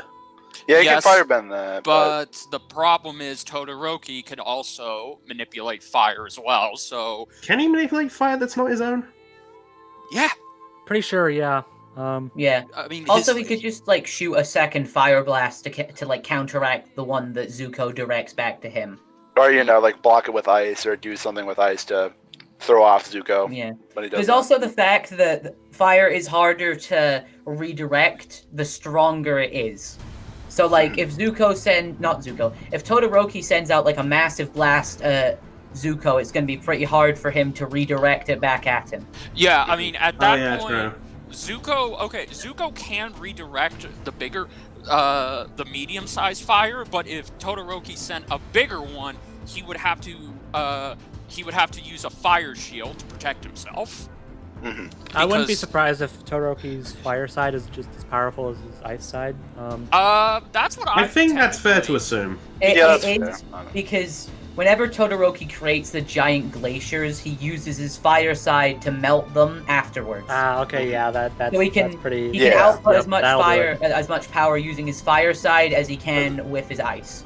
Yeah. There's also a statement in the manga where Todoroki learns an ability to power up his fire, and All Might states I was just about to bring this up. Yeah. Okay. Yeah, and All Might states that the flames that Todoroki is using is just as powerful as Endeavor's. Oh. Yep. Oh. And it should be noted, because I'm pretty sure Aiden just pretty much confirmed it, manga Todoroki is way more powerful than anime Todoroki. Oh yeah, stupid. Like, I know we've not seen him do anything major in the war yet, but based on like statements from other characters, he should be relevant to current manga Deku and Bakugo, which is kind of scary considering the feats that they're showing off in the war. To give you an example of it, Izuku was able to react to like post-surgery Shigaraki, who was stated to be as fast and strong as All Might. Not just like regular All Might. It's implied to be Prime All Might. Oof. Jeez. No, I don't think that makes Deku as fast as like Prime All Might. Nowhere close to it. But like the fact that he's able to like react to attacks and like jump in front of like and like save people from being hit by Shigaraki, I think that's like a good statement of like how fast he is and how fast relative Todoroki would be to keep up with him. Just a reminder, that's the dude with all the hands all over him, right? Yes. Yeah, but like Okay. he becomes a far better character in the manga than he is in the anime right now. Okay. Okay, because I'm not gonna lie, despite the fact he's one of the main antagonists, I honest to God can never remember his name. I'm the same way. I don't blame you, but like season 5 is going to do wonders for his character. Like I'm super hyped. Though I would like to say that doesn't mean that Todoroki's fire is as strong as like Prominence Burn. So he's not like high-end Nomu level. He's like regular Endeavor level in terms of like firepower. That's still stupid though. That's Yes, but which by proxy also makes his ice just as powerful as Endeavor's regular flames. Yes, but in defense of Zuko, because of the comics and because of how consistently he tends to grow since the ending of Book 3, the power he is coming close to reaching the gap, but in terms of like just like power, like Todoroki does take it. Yeah. There is one advantage I still believe Zuko has though. Okay, what's that? I'm guessing it's speed. Yeah. Yeah, I figured. Cause I know. Sorry, I don't want to steal the thunder, but like I know he directs lightning because of his fight with his Azula. Azula, yeah. Yes. No. He doesn't redirect lightning against Azula. He does something which I honestly think is even more impressive. I know his father's lightning. Yeah. That and he also manages to like run in between Katara getting like zapped with lightning. Yeah. He's like. I was just about to bring up that he also keeps pace with Aang, who was able to catch Ozai's lightning as well. Well, that's because. Yeah, that's it. Well, in defense, that's because Zuko taught him. No, even before that. They fought a lot, and they always kept pace with each other. Yes, Anyway. but there's a difference. The thing is, I do believe Zuko's faster, but I don't think it's by as much of a difference. Yeah, from what you guys are describing, it's gonna be like one of those things. Like, yeah, he has the speed advantage, but that's not the really sheer gap in power. Yeah, it's gonna really do enough. Well, not just that. I would a friend, the storyboarder and I were debating this, and he brought up a great question. How is Zuko going to tag Todoroki? Yeah. Because I think Zuko, in general, is faster than Todoroki. Yes. So I do think Zuko will be able to hit him. Yes, but like I meant for a killing blow. How is he going to tag him? Because that would require him to go up close and personal to Todoroki, which is a bad idea. Yeah. So him keeping a distance would help him, or it would just delay the inevitable. Yeah, because no matter how much faster Zuko is, if Todoroki's just like spamming like stadium-sized icebergs and fire blasts from a distance, he's eventually going to get hit by one of them. Yes, and he can't Todoroki Todoroki has two ways of killing or immobilizing Zuko. Number one, he can just toss his ice around Zuko's arm, and his arm will completely shatter. Or his whole body will shatter. Or number two, this is how Katara was able to beat Azula. He could just freeze him entirely to where he can't move any of his limbs to firebend out of there, because I'm pretty sure he would have to move his head to get out of there, or his hands to get out. Wasn't he frozen or like encased in ice in Book 1 though? Yes, yeah, but that was when like the sun was rising, which is where like a firebender's their most powerful. Well, that and Katara did not freeze his hands, because you got to remember, firebenders use their hands to firebend. The other thing too, when I said it isn't by like the speed difference isn't by much. The new My Hero movie helps cement Kaminari's lightning as natural lightning. If I remember correctly. Which character? Sorry. Kaminari. Yeah, Kaminari. And there's been like lower tier characters that reacted to his lightning point blank. Like there's one 1B student who like reacted to it when he was only like a few feet away from her. And then she got speed blitzed by Ida, who Todoroki could react to going at full speed. So it's like, it's not that much of a difference. Yeah. And I know lots of people don't believe it, but if you want to, and this is maybe a bit of a high ball, but there is like backing up for it, there is a lot of FTL things you could possibly apply. Aoyama? Like, there is a lot of statements for Aoyama's laser being light speed. It's been confirmed to be made of light by like several different characters, and That's Frenchie, right? Yeah, Frenchie. Oh, that's why I call him, because I can never remember his name. Yeah, a lot of the names for like the more like side characters are a bit hard to remember at times. Yeah. But like his laser is stated to be made of light, and then someone literally uses like a black hole quirk and says, "Not even light can escape from my black hole." Yeah. So, and people have dodged that before, so you could argue relativistic to light speed Todoroki, which in that case, Zuko is kind of fucked. Yeah, basically. Yes, but that's assuming they'll do that, and I don't see them do. I do believe they'll still give Zuko. If they didn't do it for All Might, they're not doing it for Todoroki. Exactly. Yeah, I was thinking I just wanted to bring that up. Though. No, I just wanted to mention. Yeah, it's good you did that. as another argument for him. But yeah, I'm pretty sure the research team don't believe. no.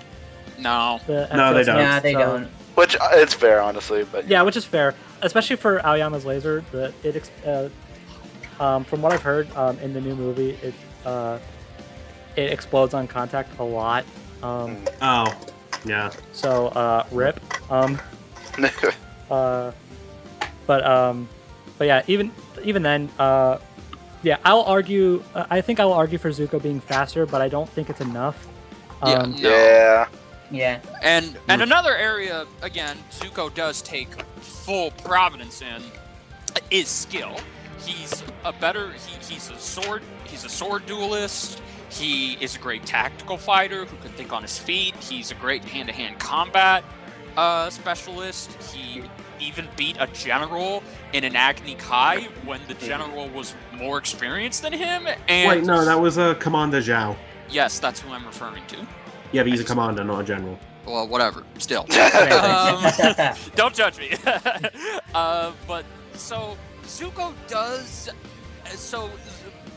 does have more to rely on than Todoroki, but Todoroki just has so much variety. Todoroki just has like sheer raw power. It's also not to say that Todoroki isn't skilled, because he's been trained on how to use his quirk by like the number 2 hero since he was like 4 years old. Yes. There's also the fact that in terms of like a raw stamina contest, Todoroki's gonna outlast Zuko. Yeah. Yes. Yeah.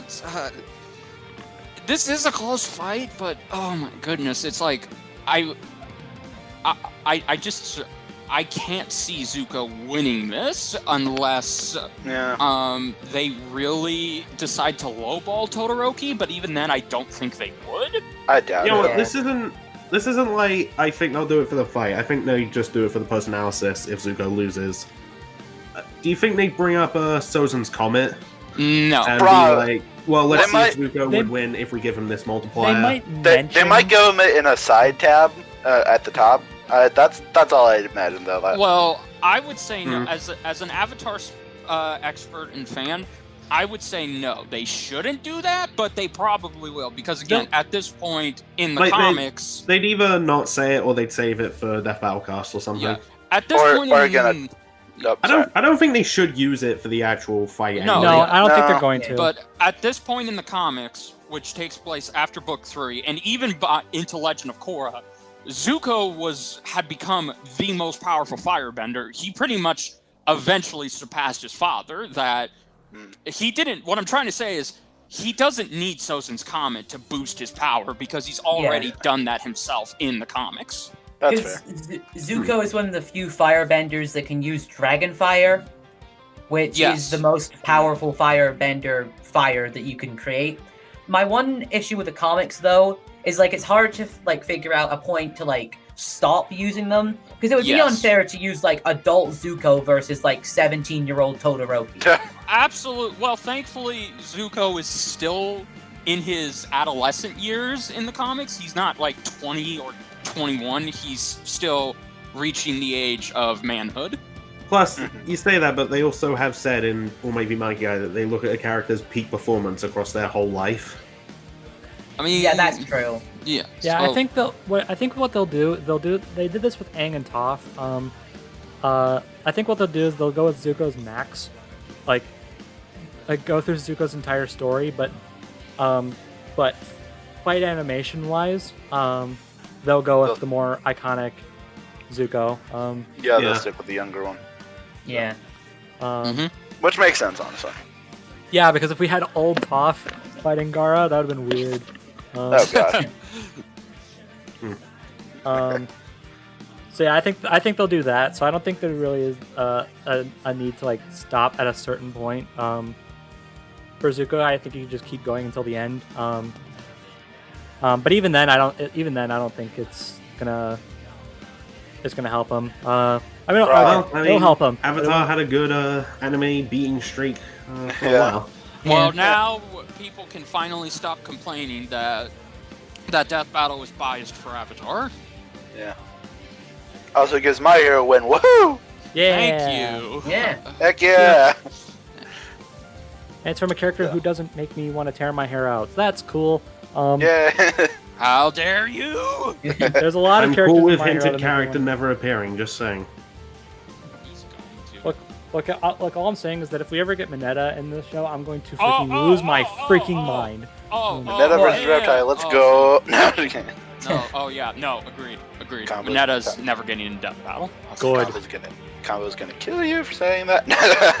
I'm just kidding. I freaking hate Mineta, dude.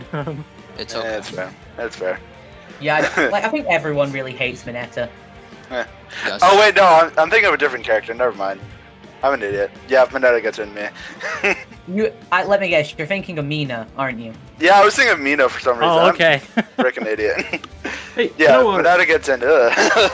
No, Mina's fine. But no, yeah, sorry. But apologies. I was being an idiot for a second. No, it's okay. If Mineta gets in, I'm going to be rooting against him, and I don't freaking care who he fights. Yeah, honestly, understandable. I'm not gonna lie, it took me a while to figure out who you were talking about. Yeah, screw that guy. Yeah, for some reason. Could you imagine, though, like, they have Zuko beat Todoroki, and the next My Hero Academia fights Mineta, and that's the one that gives My Hero Academia its first win in Death Battle. Gosh dang it. Mineta's one of those characters where if you took them out of the show, nothing would change. Understand. I think people would be happy. It would be slightly less annoying. Yeah. Anyways, now that we got that out of the way, before we move on, there's still one other thing I want to say about Zuko versus Shoto. Okay. Sure, go ahead. Who has the worst dad? Zuko. Zuko. Probably Zuko. I mean, like Endeavor's a terrible parent, but yeah, but at least Endeavor's like trying to be a better person and a better father, whereas Zuko's dad. Yeah. I mean, I still don't really care for him, but oh no, I mean, you're not wrong. I mean, they do. Endeavor's like growing more too, but like at the very least, it doesn't forgive Todoroki's losing dad his family for 20 isn't firebending Hitler. You know, that's something that Endeavor's got going for him. Yeah, true. I was mostly just bringing that up because they both just have terrible dads. Look, Endeavor can get as like I have a little bit more respect for Endeavor after seeing season 4. Oh yeah, but I still think he's a terrible person because this all doesn't forgive the fact that he A, abused his family for 20 years, and B, is getting away with it. Yeah, that's a bit yikes. You know, I was rewatching the clip of when Todoroki finally used his left side, and Endeavor's just shouting, "Yeah, this is why I created you." Yeah. I don't know how it works in Japan, but you bet your ass I'd be on the phone to social services if I were a teacher at UA. Yeah. Yeah. I think it has. What sucks even more is that even if someone does find out, he's the current #1 hero.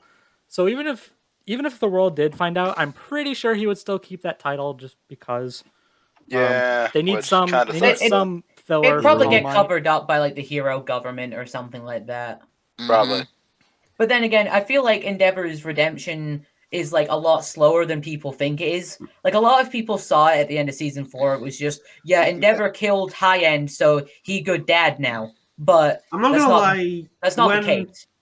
When that episode came out and it looked like Endeavor was gonna die, I was just thinking to myself, "Huh, okay." How dare you? Dang. The only thing I'll give Endeavor at the moment is that A, his design is freaking awesome. Oh yeah. Like, okay, that I'll give him. And B, he's voiced by Patrick Seitz, so I can't really hate him that much. AKA Scorpion. Yeah. I'd like to see Endeavor That in a death stupidly battle. makes sense. Endeavor would be cool to see, honestly. I don't know who would you fight though. Ozai, just No. because. Ozai. I don't know if Ozai has enough to do It won't happen. I'm just joking. I know the one Death Battle server did Endeavor versus Raven from Ruby as a. You're welcome. That was me. Yeah, that was you. Oh yeah, you was did do that. Yeah. The other idea I heard was a Kainu from Terrible One dad Piece. versus terrible mother. There you go. The other idea I heard for Endeavor was a Kainu from One Piece. Oh yeah, that guy. The guy who killed Ace. So I mean, yeah, there you go. But that's about it. I guess if I had to pick an opponent, I'd probably pick Raven just because Rooster Teeth. But Plus, either way, a terrible parent dies. that's true. Yeah. I'd be down for that, honestly. Plus, it's another fire versus ice idea. So there you go. Yay. Well, I mean, Raven does have more than just ice. I know, but that's the thing And she uses fire. the most. Oh, yeah, true. Yeah. Plus, we've only really seen her use that power in like one fight. True. Still, you can work with her. Yeah. I guess. Either way, all right. So that's Zuko versus Todoroki. Basically, Avatar is getting kicked out of the Cool Kids Club. Get out of the winner circles.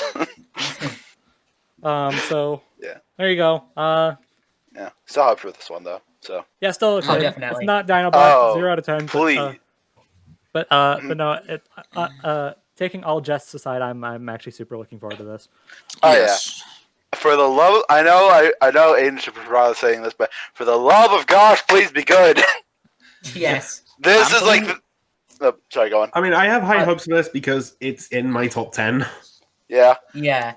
I have high hopes for it because it's like my favorite, like the one that I've wanted for ages. But I just really hope it's good. Like, please. Yeah, it's like this is my most anticipated match of the season, honestly. So please, for the love of gosh, please be good. Oh, That's all I have. I know it will, but that's yeah. All right. Yeah.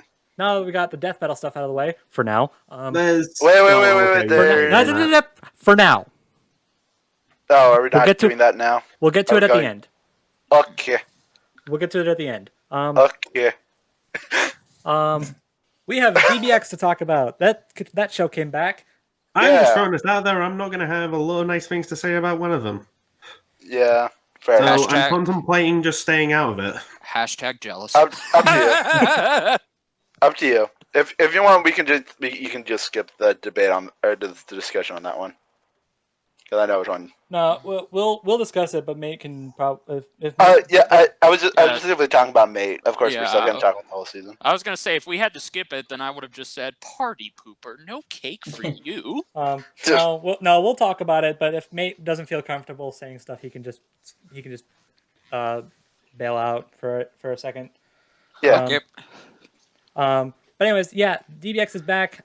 We have 10 things to talk about here. Yay! This episode isn't already an hour and a half long. I will say before we get into the episodes, the Ringmaster segments are so much better. Thank you. I didn't have much of an issue with them. Can I just say, I like for the most part how they just kept them in one color scheme. Yes. Yeah. Because while the changing color schemes were okay, sometimes I noticed it leaned more towards one character, and I thought that showed a little bit of a bias. A little bit. Like who was going to win? Yeah. Yeah, but who That cares? too. Yeah, but who cares? It wasn't research then. Yeah. That's I true. mean, sorry, it wasn't vote based yet then. So it's like, who cares? Plus, like my biggest issue with the Ringmaster segments before was just how long they were. They went. God, yes. Yeah, thankfully they kept it pretty concise with this one, which is good. Yeah, I still think they could cut them down a little bit more, but just a tiny bit. Yeah, again, it's like I can stand them at 2 minutes. Also, the actual animation actually has a budget now. Yay! Wow! Except for the it looks episode. so much better. Yes. Yes. Thankfully, I will say I think the original main look for Ringmaster fit him a little better than the black one, but But I'm okay with the black one. It looks cool. Thankfully, the other show brought that one back. So good. Yay. Oh yeah. At least they didn't get rid of the other color scheme, but we'll get to that. Yeah. And the actual animation is so much better. Oh yeah. Oh yeah. It's flashier. It's way less stiff. Looking back on the original animations, even for Wiz and Boomstick, holy crap, they're stiff. I went back and noticed that as well. Yeah. Like I know we kind of gave the Wiz and Boomstick segments crap during Miles vs. Static, but that's just because they looked like because how they looked was nightmare fueled. Sleep paralysis demons. I'll just be more harsh than BrobusCast because I have the chance of getting fired after this. In the first episode, they looked like shit. So is this the episode where we announce I'm replacing Richard? Yeah. Dang it! You found us out. Dang it! We've been sold out.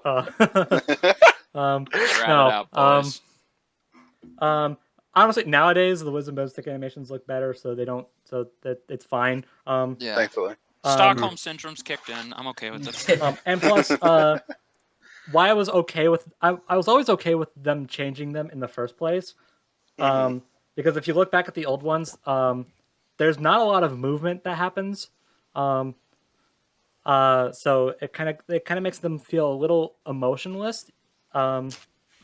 But now, now they have like full range of doing whatever the heck they want with them, and it shows. And now it shows with Ringmaster, so that's cool. All right, now let's get into these episodes. And the first one we have to start off with has a very fascinating story to it. Oh boy, Devil! It's not your fault, Devil. It's not your fault. And it's not really anyone's fault. No. Not real. It's just we'll get to it. How dare you bastards vote for Thor? Vegeta versus Thor. Yeah, Vegeta versus Norse mythology Thor, I assume. Yeah, who the hell is this guy? Yeah, if there's anything I will admit I didn't really like about this, it's just that Thor model. Just. Did the Devil think that they were doing like Norse mythology Thor instead of Marvel Thor and just went with that? I'm so confused. Anyways, so a bit of backstory. Let's get into the backstory before we get into the actual opinions discussion. So this fight was animated by, as we've mentioned, this fight is animated by Devil Artemis and the Source Filmmaker guys. The Triple Ds. So when we found that out, we were all insanely hyped because Ganon versus Dracula and Obi-Wan versus Kakashi are so good. Yes, and considering the matchup, it could lead to a lot of potential. Yeah, and considering the matchup itself, that led to a lot of potential. However, when the fight came out, holy crap, it was bad. Oh god. Like this was like season 1 DBX bad. Yeah, it was basically the equivalent to Saitama Kenshiro and Spider-Man versus Mikasa. Oh yeah. And Genji versus Raiden, yeah. I'm just throwing this out there. I still kind of like Spider-Man Mikasa, but that's just because Mikasa and Spider-Man. Yeah, that's fair, honestly. So when the fight initially came out, it was it suffered A, being 50 seconds long, so it was shorter than Yoshi versus Riptor, which is a feat in and of itself. And 2, having Smash Ultimate online lag. And yeah, it had Smash Ultimate levels of online lag.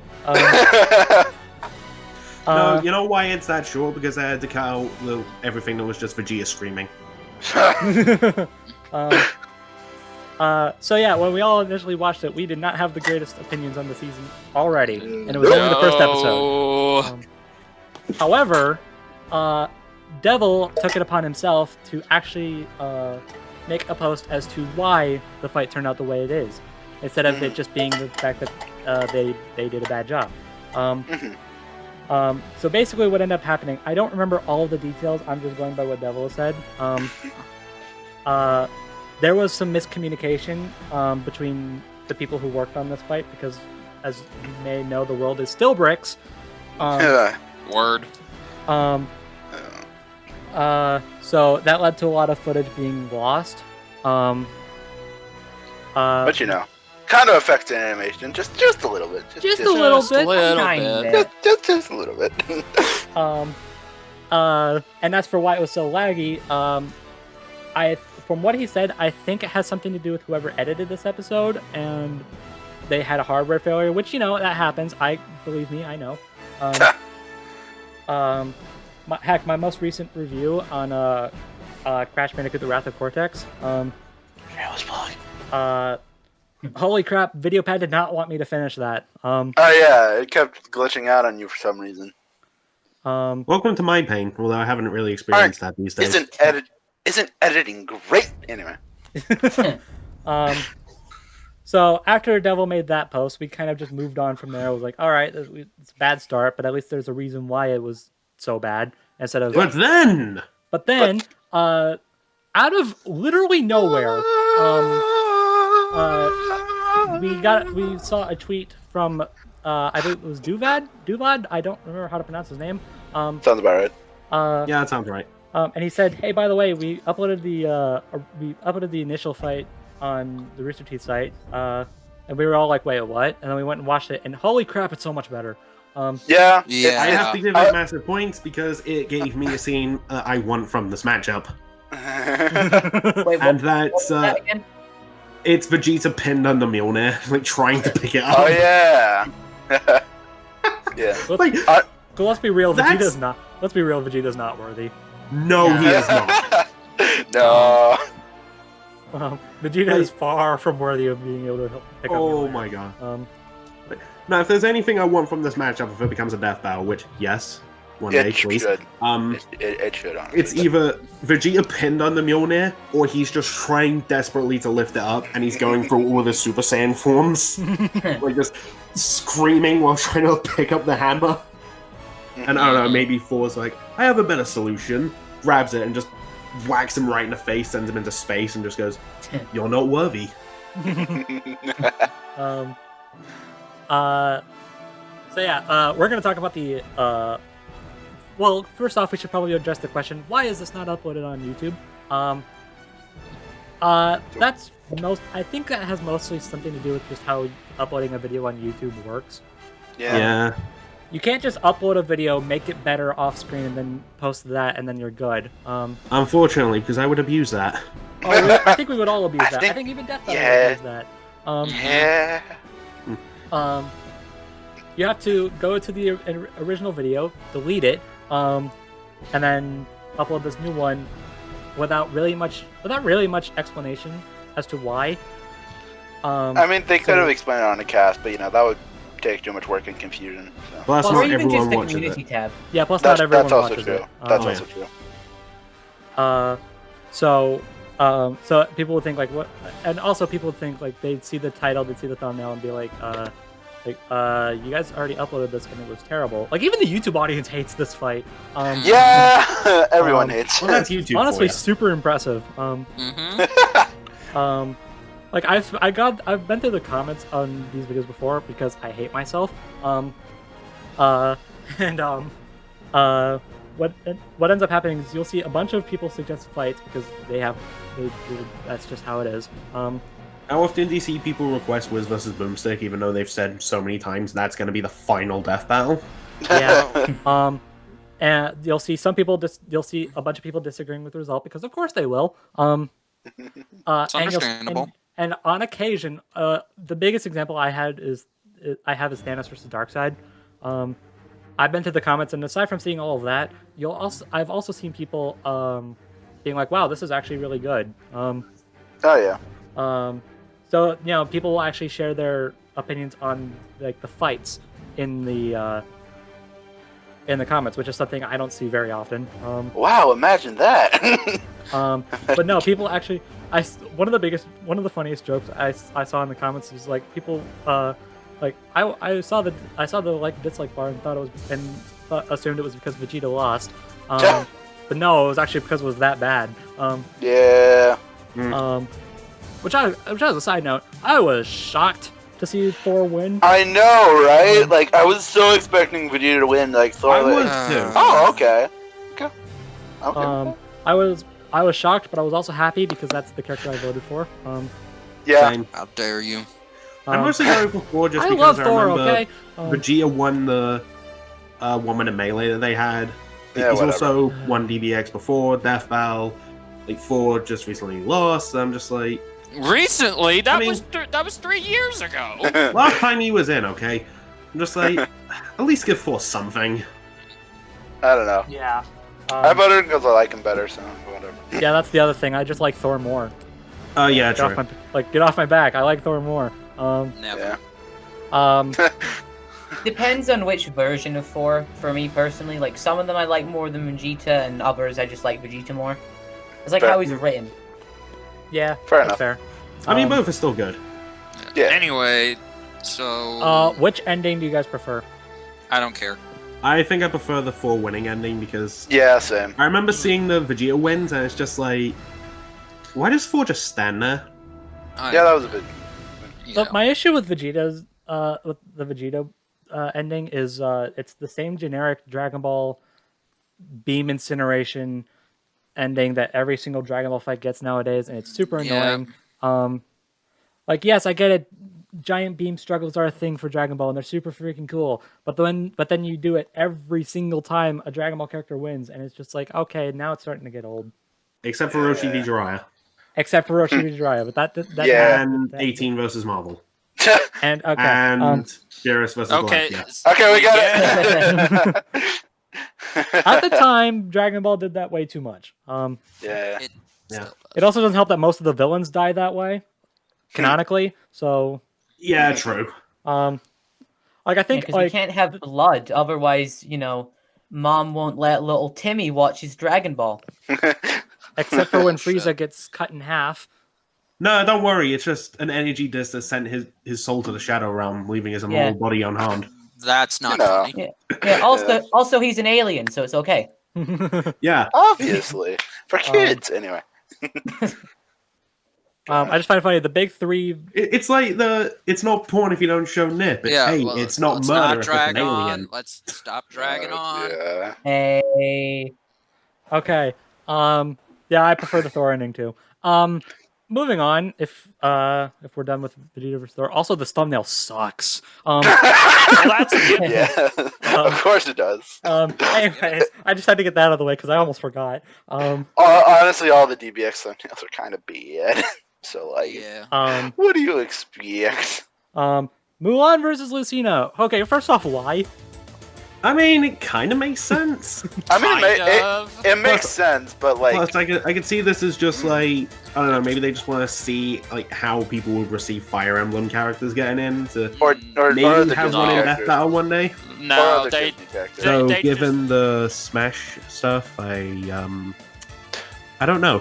Yeah. No, they just Anyways, wanted to. let's not talk They about were that. just asking to promote the Mulan film. Okay. The Mulan film that's probably never going to come out at this point. Oh no, it's coming out, but you got to pay. $30 No, shut up, for you're not- it no, shut up, it's on, not coming out. Disney Uh, Plus. In a perfect world, it's never coming out. What? Or both. What?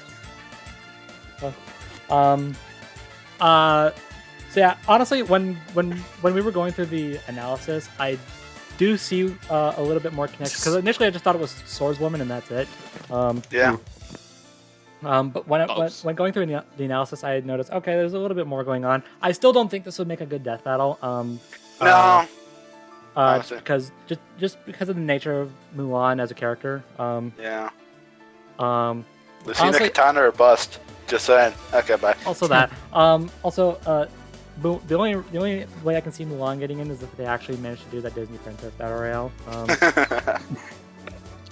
I'd be down. Which Mulan is not a princess. okay, is she a princess according to the Disney Princess branding? No. Okay. Then Mulan's never getting into Death Battle. There you go. Oh. Then, Okay. okay, that settles it. Elsa wins. Elsa's not a part of the branding either. Okay, No, never mind then. She's a queen, not a princess. That's Well, Anna. she used to be a princess, though. But she's gosh. a queen now, so it doesn't Gosh count. dang it. I'm just throwing this out there. I haven't watched Frozen. Just for the love of God, stop playing Let It Go around Christmas time. Don't stop watch bringing It's it not up. a Christmas movie. Wanna Stop bringing it up. you want to know what I think? Don't watch Frozen ever. I haven't. Good. I don't really Keep it plan that to way. be honest. Keep it that way. I seriously That's think harsh. you should keep it that way. That movie, I really freaking hate that movie. Anyways, Yeah. this fight's good. Yeah, it's pretty only- good. The only real issue I have is the sprites.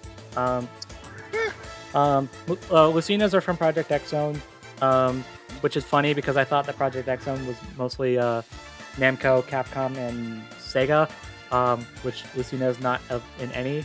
But apparently, Project X Zone 2 brought in a few Nintendo characters. Yeah, something like that. And Mulans are from a bootleg Game Boy game. Yes, I'm serious.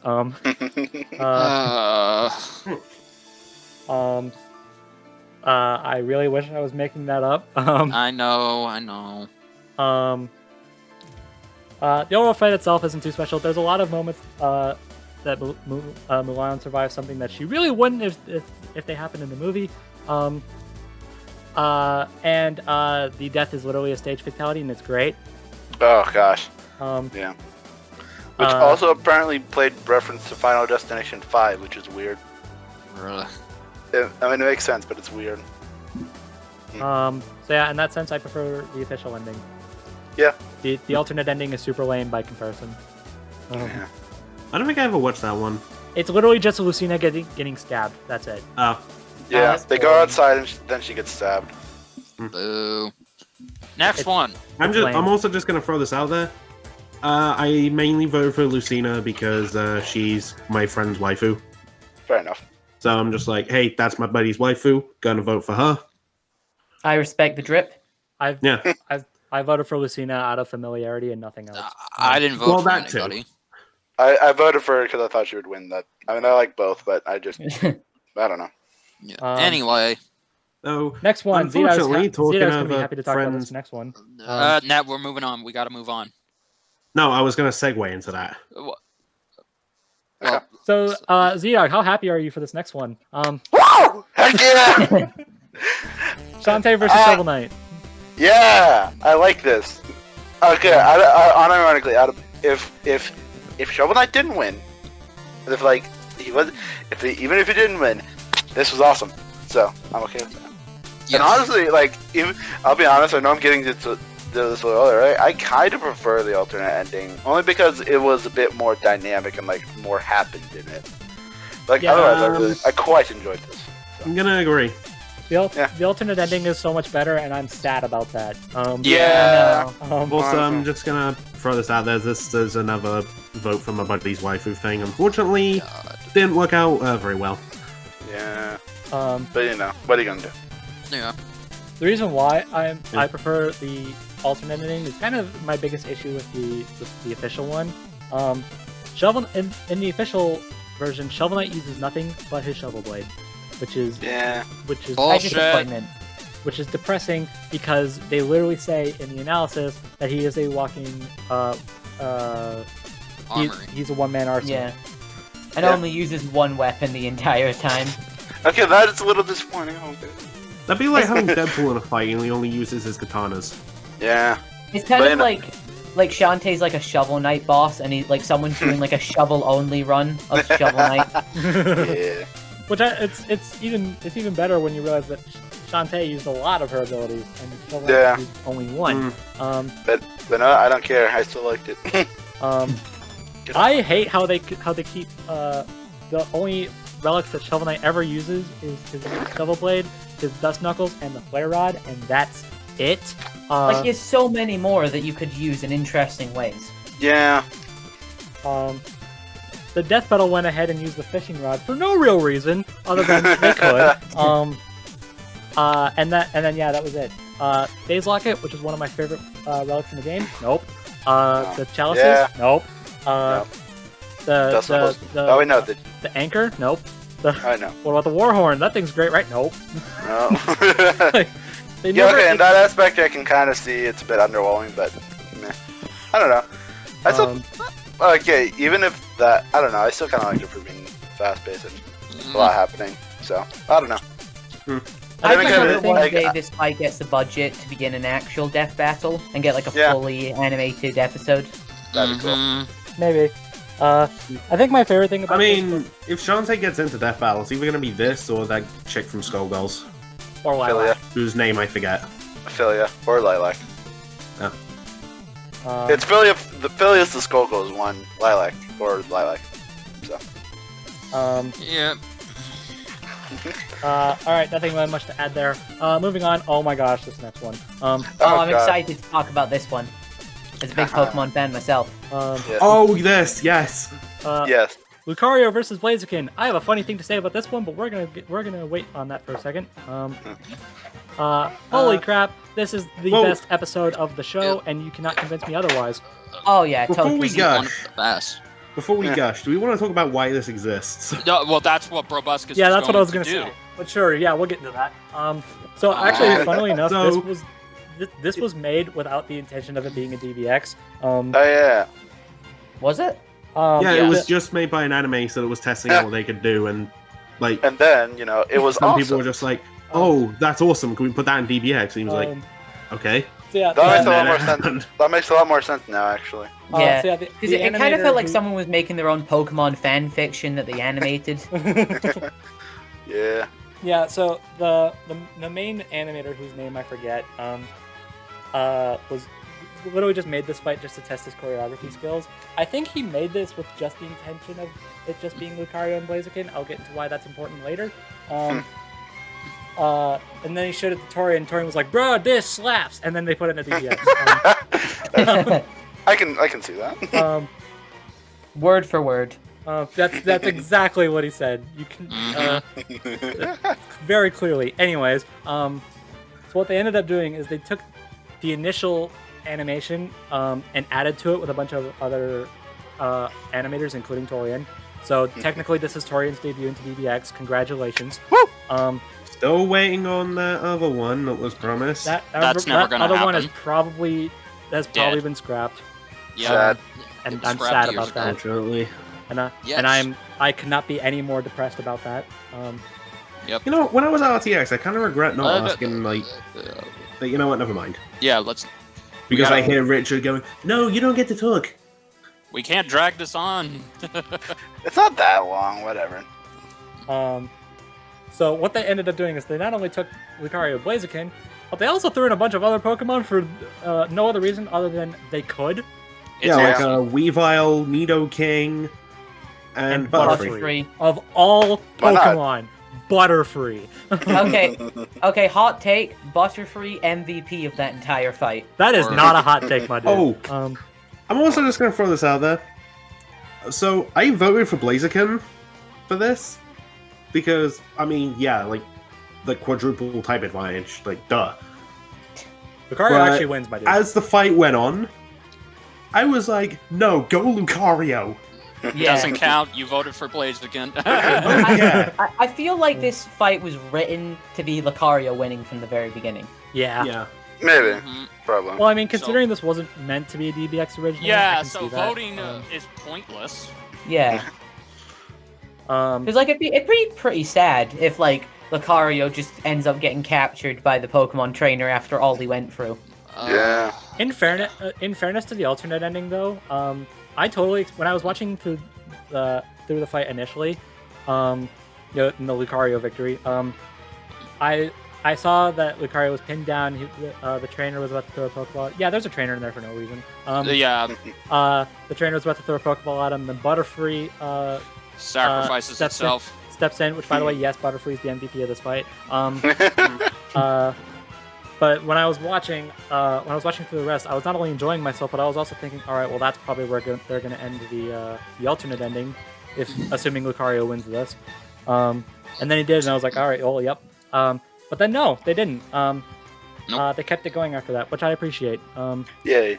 I I still prefer the official ending, but Same. But it's good for them to have that in mind.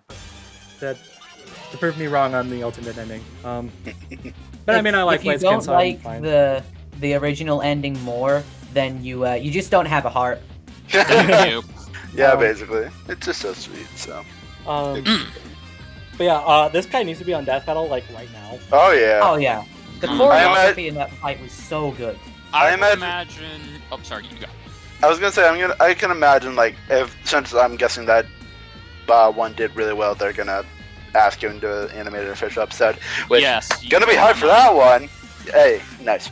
I'm gonna be hyped for that one when that happens. So nice. I saw someone say that this could be if when Bakugo gets into Death Battle, they could just because of how I heard that. Just because of how Blaziken fights. Yeah, I can kind of see that. It can translate well to Bakugo. So, but yeah. Otherwise, yeah. Put this guy on Death Battle like yesterday. Do it now. Watch, he's gonna be entering a fight this half of the season, and I'd be down. If he is, I'll let you know. Because this fight is so good. It is really good. It had no right to be this good, honestly, but whatever. To be fair, it wasn't even meant to be a DBX, so it's that's also fair. Honestly. So it's kind of unfair because the next season it's not going to have anything like this. Yeah. Even with that in mind, though, it's ridiculous. By the way, this is by far the longest episode of the show. Oh yeah. And that's a good thing. Like I noticed like when I was watching through, like, this is a pretty long one. Nearly 7 minutes. I was watching through, and I was watching through the fight, and I noticed like, wow, this is still going. I went to see how much time was left, and I was still like halfway into the episode. That's good. So I was like, oh shoot, okay, we still have much more to go. I think my favorite thing about this, aside from the fact that holy crap, the choreography in this is amazing. Is that normally when 3D fights happen, whether it be on Death Battle or just any show in general, when a character is off screen, the animators tend to not do anything with them because why would they? You don't see them. They'll just be putting in the extra work just because, when they could be putting more work into the things we're actually seeing. But this time they don't. Everything that happens in this fight, you see it. You can look in the background. It's all done in one take. Yeah. You look in the background and you'll see other Pokemon fighting. Also good that even though they threw in a bunch of other Pokemon just because, the fight still at the end of the day focuses on Lucario and Blaziken. Yes. The other Pokemon are just there because they're there. Lucario and Blaziken are still fighting each other for the most part.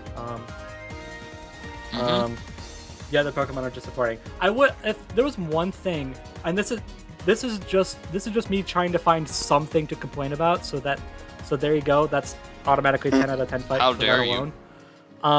If there was anything I could point out in regards to complaints, maybe have a third Pokemon on Lucario's team just to make it a 3v3. Yeah. I could kind of understand, but it doesn't. Yeah, I can get that. It's not like it's that bad of a thing. Oh no, that's the thing. That's the only thing I've got in terms of complaints. That's rare. Okay. I was a bit nervous first watching this, just because I saw there was like the Weavile and the Nidoking, and I was like, oh god, this is just gonna get like so distracted. But no, like you're saying, it was kept very focused on Blaziken and Lucario, but they still had the other Pokemon do well. Yeah, they gave every single Pokemon its time to shine. Which is good. Also, when this fight was announced, I saw people complaining that, like, of course, it's Lucario and Blaziken, they get featured in every versus show, because they want to see the Pokemon that aren't focused on as much. Which makes sense, but on the other hand, they focus on these Pokemon because that they have the most that you can work with, plus they're the most popular. But if you ever wanted a chance to see the lesser known Pokemon, here you go. Here's Butterfree, Weavile, and Nidoking for no reason. There you go. Think of it this way: Butterfree got into DBX before Pikachu did.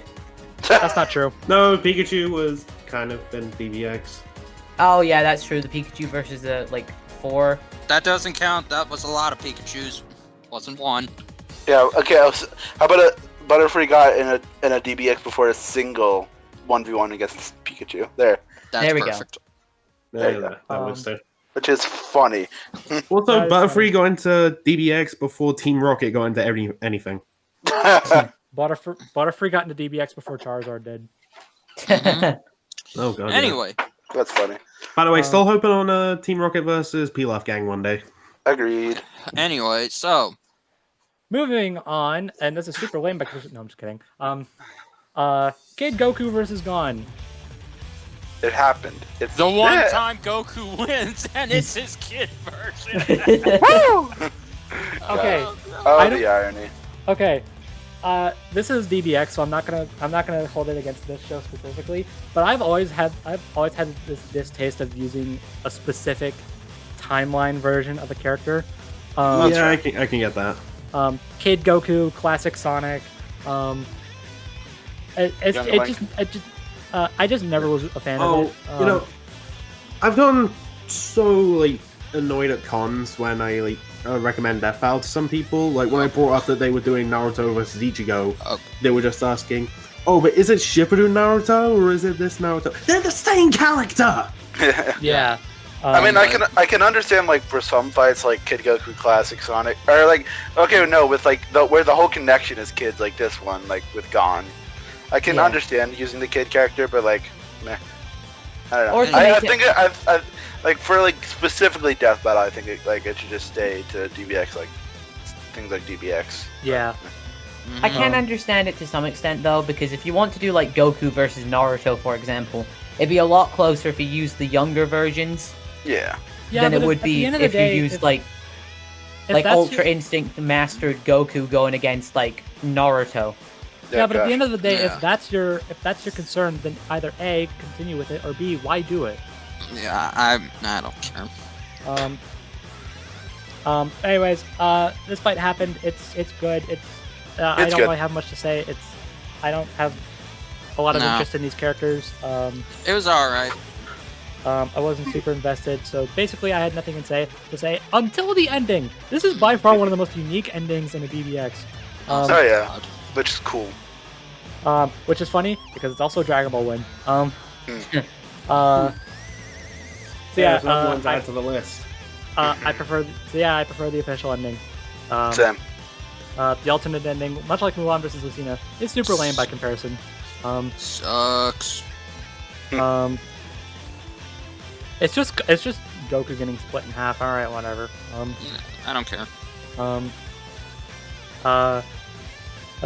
This time it's Gon getting sent to the moon by the Power Pole, but I don't think the Power Pole can actually reach that far. But whatever, it's freaking cool. So It has. It's cool and did funny. in the original Dragon Ball because he used it to send the carrot guy to the moon, so it has reached the moon before. oh, okay, There you fair go. enough. And I'm just going to point this out. Some people point this out to me in my reaction to DBZ Abridged. We never saw Goku go back for them. And then Oh, yeah, they're Roshi probably blew dead. up the moon. Yeah, so they're dead. Uh-oh. Another thing I want to point out is that some people were questioning if Gon really died there. I'm like, well, he got sent to the moon at relativistic speeds. So if the impact Would you of- survive that? Oh, I don't think so. And even if If he it- survived the impact, do you think he'd survive the space? yeah, that's what I was about to say. Because Nen can do a lot of things, but it can't let you breathe in space. Yeah. Without Anyway. a suit. Alright. Anyways, despite what I said earlier about Kid Goku, that's still a better matchup than Gon versus Deku. Anyways, moving on. Preach! Oh, Bridge! Ben 10 versus Danny Phantom. All right, sure. I'll take that, Butch Ob- Hartman, you fucking Obvious asshole. result is obvious. Sure. Obvious result then. is obvious. The sprites are cool, I guess, and that's about it. It's fine, I guess. I loved it. Ben 10's ending. Mwah. Thank you, Ben 10 fans. You guys are awesome. It was okay. I prefer Danny's just because the person who actually has a goal in mind actually gets what they want. And Boo. Ben's it because they were both after the pizza, and then by the end, Danny's the one who actually gets it. So He doesn't deserve I do it. find it funny how though, like, when Ben wins, he's just arguing with the other two heads of Alien X that would get on the pizza, and then the Yeah. pizza's That was ruined. funny. That was funny. I'm glad they didn't just have like Alien X come out and then okay, Danny's dead. Yeah, I don't understand Yeah. why. I mean, I get it. Like, it's like, you know, it's in his arsenal, but I don't understand why he used it when, you know, like, I understand using it for the execution, but like, I don't know. It seems kind of pointless to have in the, like, in general, but that's just me. Mm-hmm. I think he was trying to end it right there, but it wouldn't work. Nah, Because this is a Alien Force Ben, I think. yeah, Yeah. I think so. Where Ben was still arguing with the other minds. Oh yeah, good point. Which is why he reverted out of it before actually doing anything. But yeah, aside from that, I really don't have anything to say. The Ben 10 sprites are kind of cool, I guess. Honestly, the only question I have about this matchup is like, why wasn't like Danny Jake animated like this? But you know, whatever. I actually think Danny versus Jake's animation was better than this. Nah. Danny versus Jake actually had me like into it, invested. Yeah. I don't know. I guess I'm just questioning why like have these two matchups like relatively close together. I know they're different shows. But That's what's- fair. Simple because so that way we can Liam, we can show Liam that he fucked up. Except That's he didn't, but okay. Sure, And that way, the telling Ben yourself 10 that, fans Richard. can be happy. Absolutely. Perfectly balanced, as all things should be. Anyway, Hey, you know how little of a discussion this episode got? Yeah, prepare for even less for this next one. Kenshin versus Law. I'm happy it got backed after Scramp. What's your excuse? God damn it. Son What versus the Kim. fuck is wrong with you people? Why would you put Kenshin up against Law? Just what's wrong with you? And what's wrong with you? Haven't you wanted him to fight Zoro? No, I have never said that. I'm sure you did way Don't back in the put day. words in my mouth, man. Just, what? Finds excruciating footage of Zoro. Rich no. watching Zoro. It was on his old channel. Not- So well, all that's- the videos are gone. Well, that's gone now, so you can't prove anything. Even if it wasn't gone, I'm not going back and looking for it. So No, whatever. Well, the point is... Unless it's on Nurbender podcasts, It is. are still I'm on still not Zubo's going back and channel. looking for it. Shut up. No, Yeah, no. nor am I. That's too much work. Yeah, Um, exactly. It's too much work, and and I really, really don't care. Anyways, Yeah. the only Is- interesting... That too. Honestly, The only point thing I is- really want to say about this fight is I do like Law as a character. When I read One Piece, like I thought he was cool. Never seen the anime. Wow, what's his name again? I just forgot. Kenshin. Kenshin. Sorry, I've never seen the anime I Kenshin. think- What is wrong? Then you need to see it. Isn't it just Roran Kenshin? Renori Kenshin. Well, his real name is His real name's Kenshin Himura. Himura, Yes. I knew that, but the Yes. anime is Roran and Kenshin. Renori Kenshin. Renori translates to Wanderer. Yeah. Oh. Oh, okay. That makes sense. Alright, yeah, okay. go on. The only How thing that's voted. interesting How did you- about this fight is it's a scrapped fight brought back to life. So basically, Yeah, if we don't which see is Sun cool. Wukong versus Kim Woo sometime soon, I'm going to be upset. Please. How did you vote? Your only mate. I was playing a video game with a friend. I brought this up and I was like, "Hey, I have no investment in this. Who do you want me to vote for?" And he just said, "Law." And I was like, "Okay." Sure, why not? I voted. I don't know. It's funny. I actually wasn't gonna vote on this initially. But then I learned that Kenshin's creator is a giant freaking douchebag. Don't do that. Don't you do that. So then I ended up voting for Law. You bring up Butch How- Hartman. Shut- I was gonna say. I don't know. I just voted for Law because I thought he'd win. So Also, yeah, like Law was gonna win this anyway, so yeah. might as well vote for the one who actually was going to win. At least the alternate ending was better than the official ending. I think both endings suck. I find the official I one am funny. taking So what? Hey, I'm taking what I can get because I'm getting sick and tired of seeing Kenshin lose. he'll win one day, hopefully. I think both endings suck. I think this fight kind of sucks, honestly. I at least thought the official was comical. So there's that. Yes, it's like the lesser of two evils in that sense. I've honestly forgotten what happened. Yeah, exactly. That's the problem. Still. The only thing I can remember about the fight is that not only is this literally like the scrapped fight come back, which means they didn't do much in the way of new choreography, which is lame. No, it's lazy. That's also true. But also, I think they reused some grunts that Nell performed for Kenshin. I think that's just what I heard. So cool, I guess, and that's about it. That's all I can remember. And so therefore, I really can't say I care. I remember the Kenshin's alternate ending. He went Patosai the Manslayer on Law's dumbass. It was awesome. Also, Law's voiced by Matt Mercer. So there you go. Yeah. Because of course. Oh, that's the voice of Levi in Attack on Titan. Yes. Nice. Who voices Kenshin, by the way?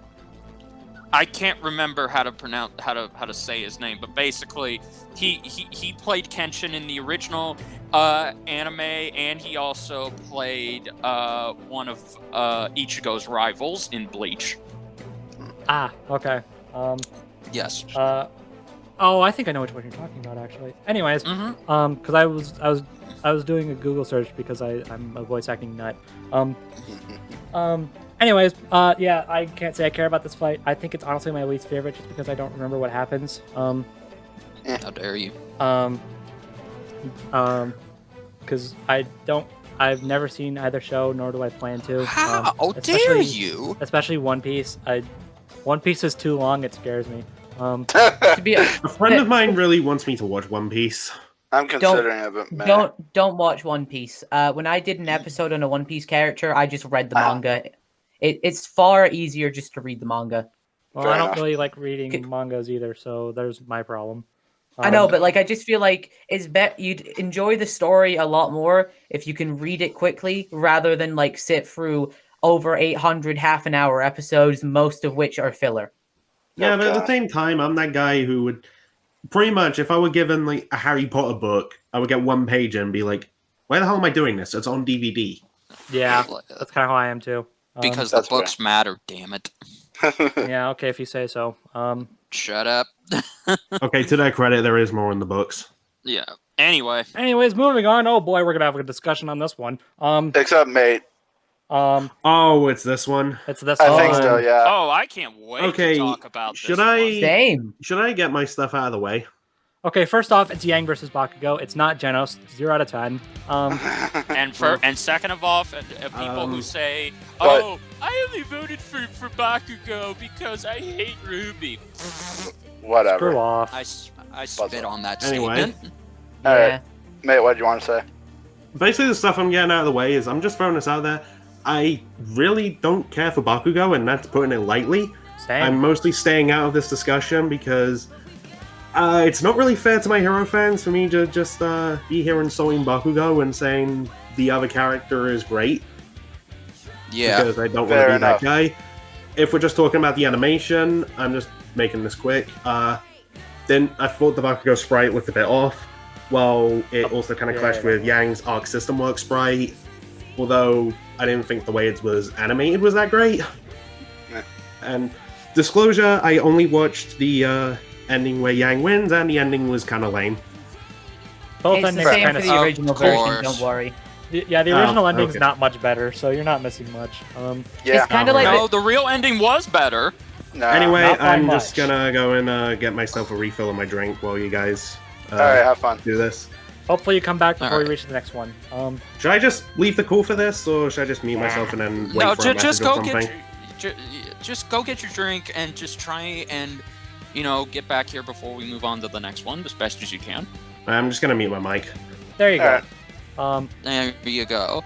Alright, Okay, so this one was I think honestly, I think most of the discussion of this is just going to be my personal experience with the fandom of both characters, rather than the actual fight itself. Because gonna be blunt, the fight itself is super lame.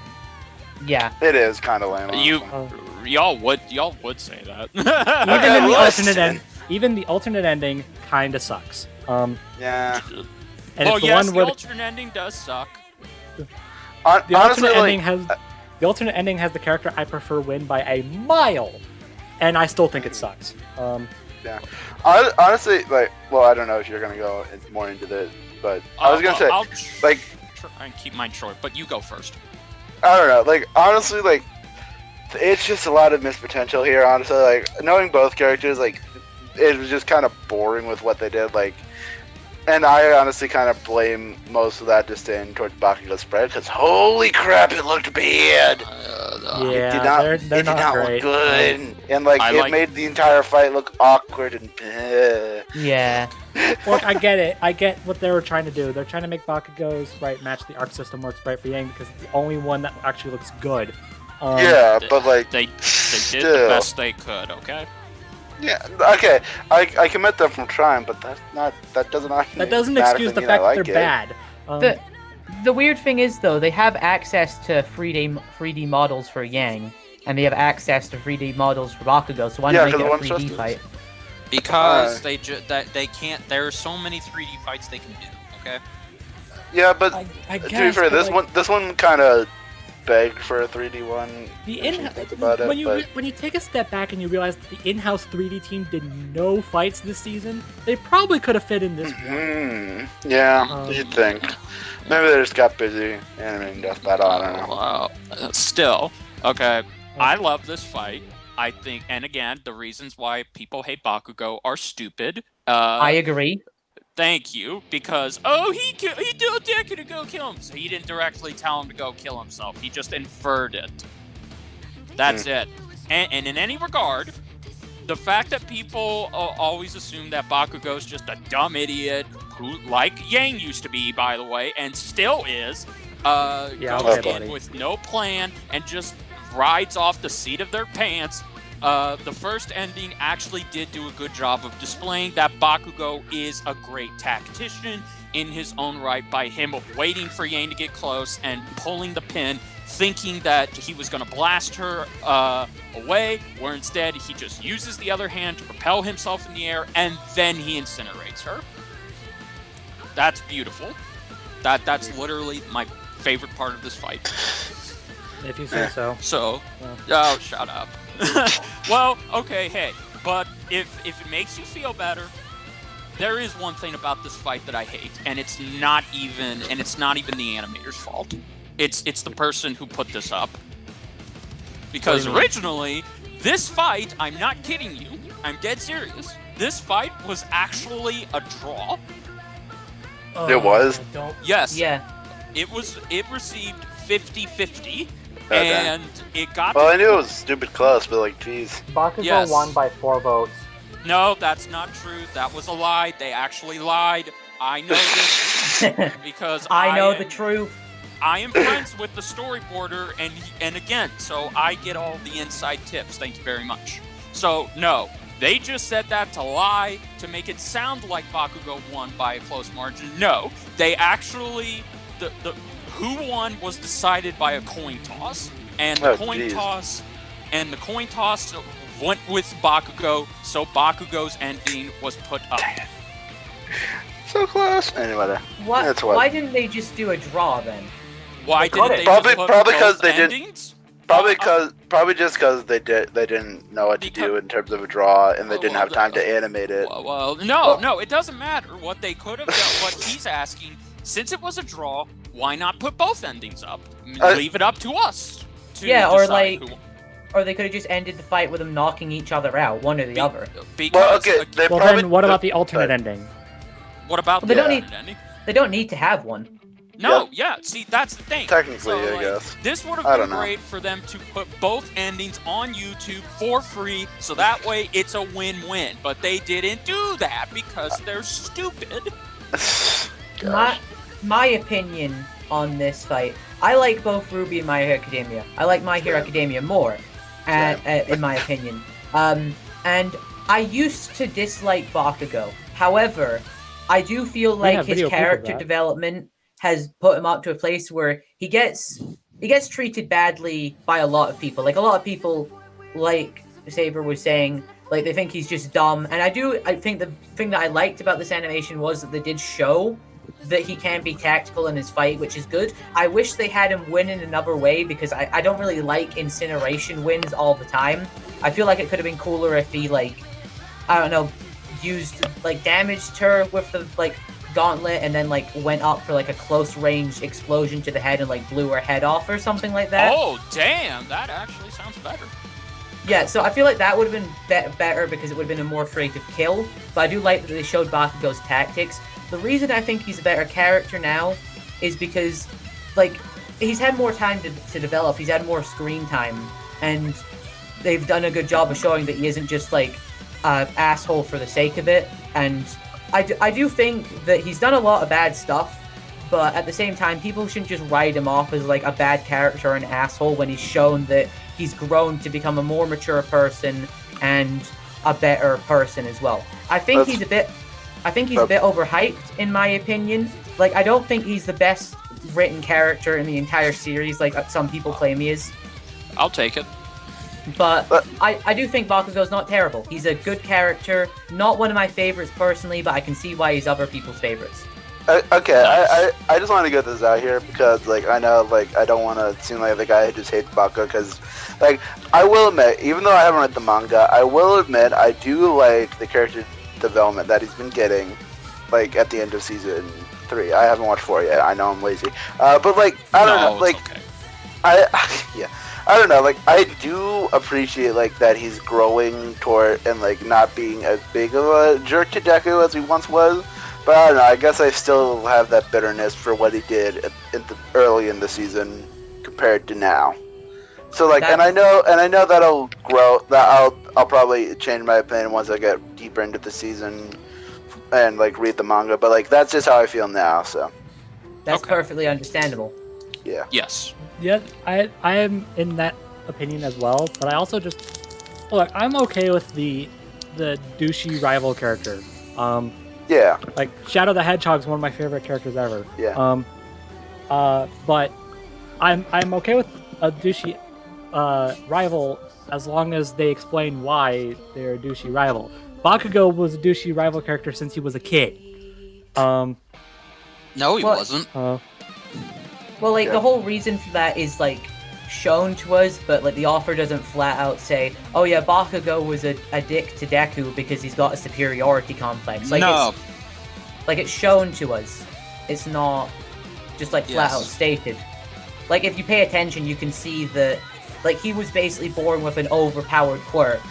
So, like, and everyone said he was, like, the strongest, he was the best, all because he had a quirk, which is what caused him to think that, you know, if you don't have a good quirk, then you're weak, you're pathetic.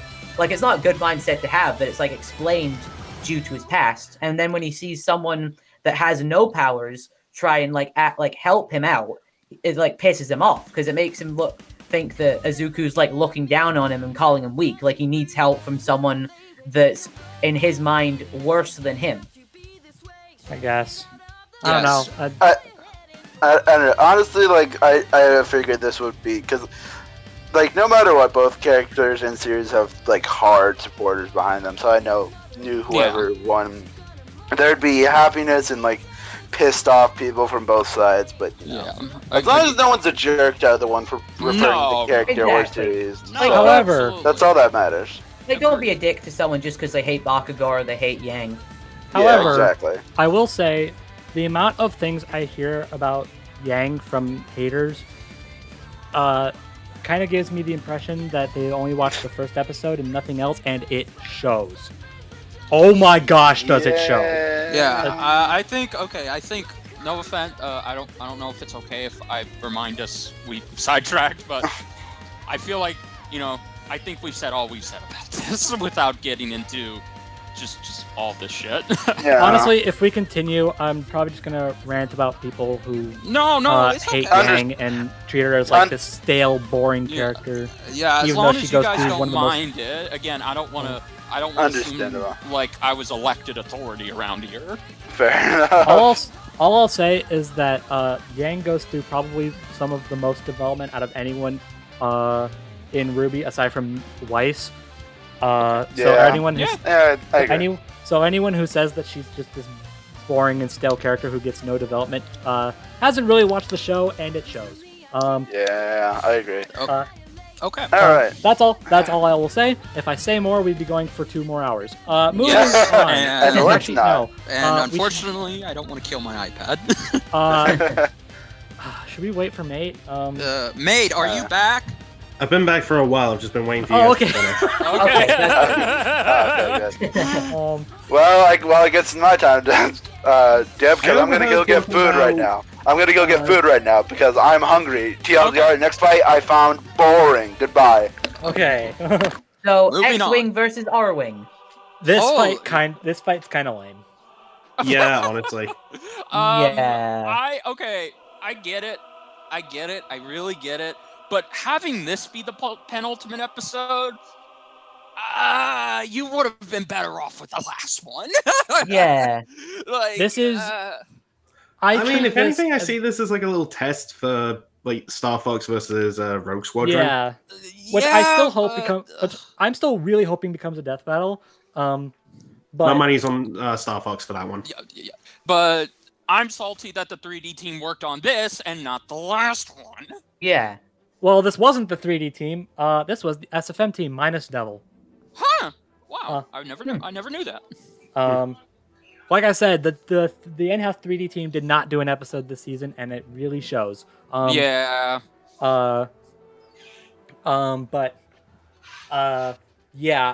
This fight. Oh man. I Okay. feel, It wasn't terrible. It's not my least No. favorite episode of the season. I'll say that much. But no. But It's not the... what did? Okay, remind me again. What did these two ships do? Okay, so this is a fight between two small but nimble and really fast spaceships that have Correct. a bunch of really cool weapons and really cool ways to show them off. So please explain to me why it was such a good idea to have these two ships do pretty much jack all except fly and shoot the Because- occasional lasers, and then one of them just randomly happens to explode and die. Yeah, and then they go for an asteroid field. Yeah, and then so the alternate ending, it continues the original ending, but it just makes it look like the X-Wing could have done that all along. It's a mess. I'm sorry. Like, I'm not gonna lie, this fight kind of bodes poorly for me, just because one of the fights that was in my top 10 is a Millennium Falcon versus Planet Express, and I'm just like, can that at least be more entertaining if it happens? it's just Can I say one thing? The thing Sure. that I hate the most about this episode of DBX. Mhm. The background. Yeah. Yeah, Isn't the it's background I- just straight up PNG I space hate or something? It looks like someone got something off of Google, like Google Images, and put it in. Like, it doesn't look like space. It looks like someone stretched out an image of space too much, yeah. so it it's- looks all blurry. Yeah, and- it's flat. I Yeah. think the only 3D models in this fight are the ships and the occasional asteroid. And that's bad. Like, that's lazy. It's and it bad sucks for even- Rooster Teeth. It sucks even more because we see Fox and Luke in the In the inside cockpit. the cockpits, and they do nothing. No, Yeah. there's no interactions. There's no dialogue.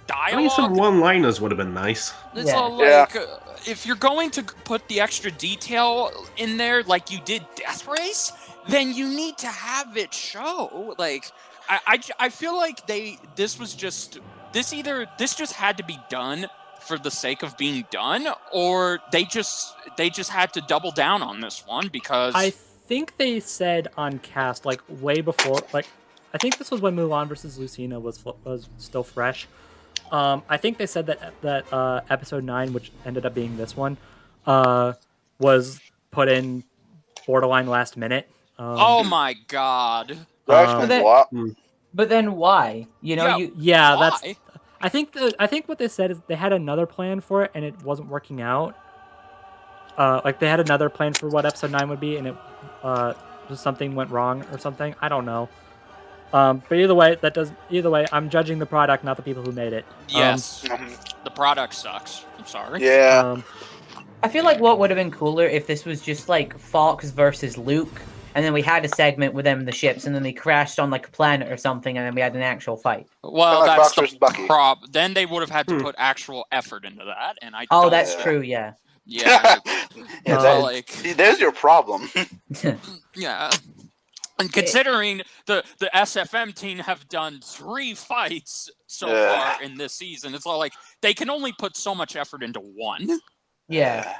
Like, this is like Raiden versus Genji quality, or like Spider-Man versus Mikasa. Like, that kind of level.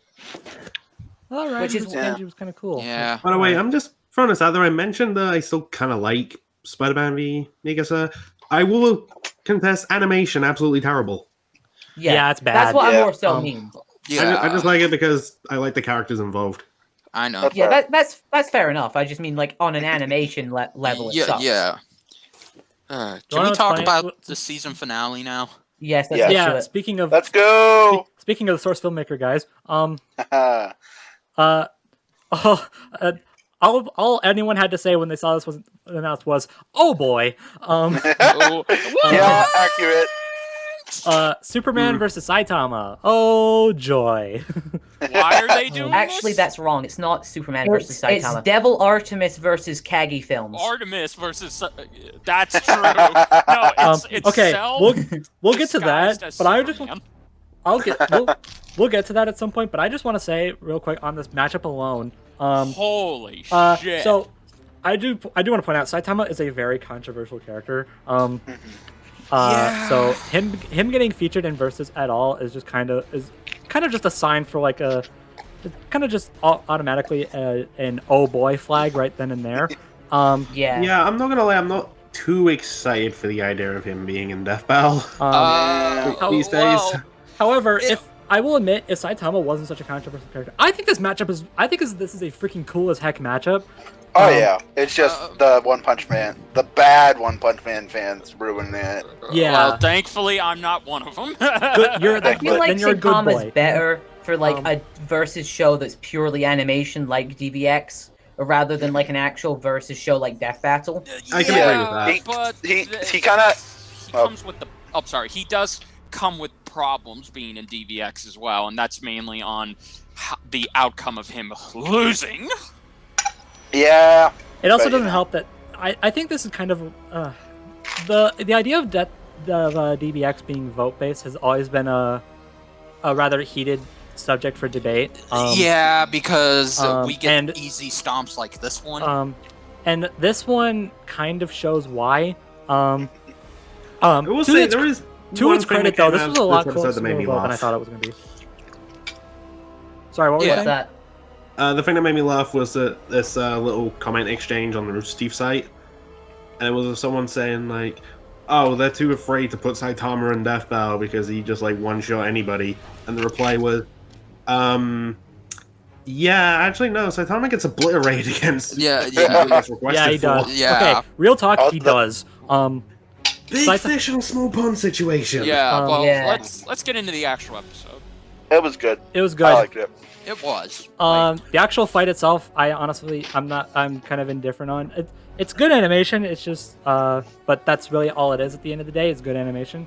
Yeah, good animation. I thought the fight, it's like the ending was kind of lame.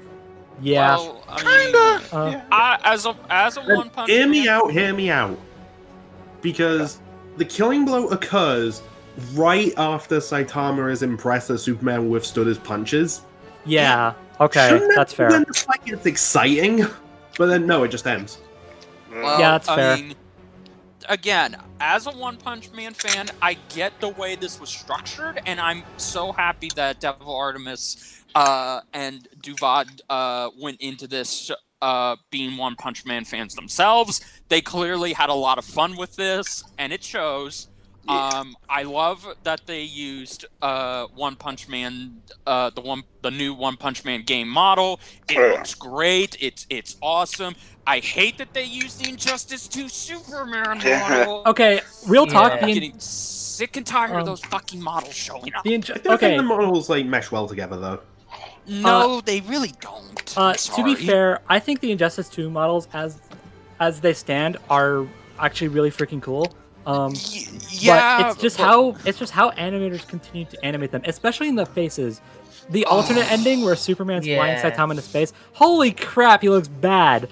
I think the main issue is like visually speaking and like quality speaking, they're the best models you can use for Superman, but just animating the face on them is just oh my god, what's wrong with your face? Had to be said, I'm sorry. Yeah.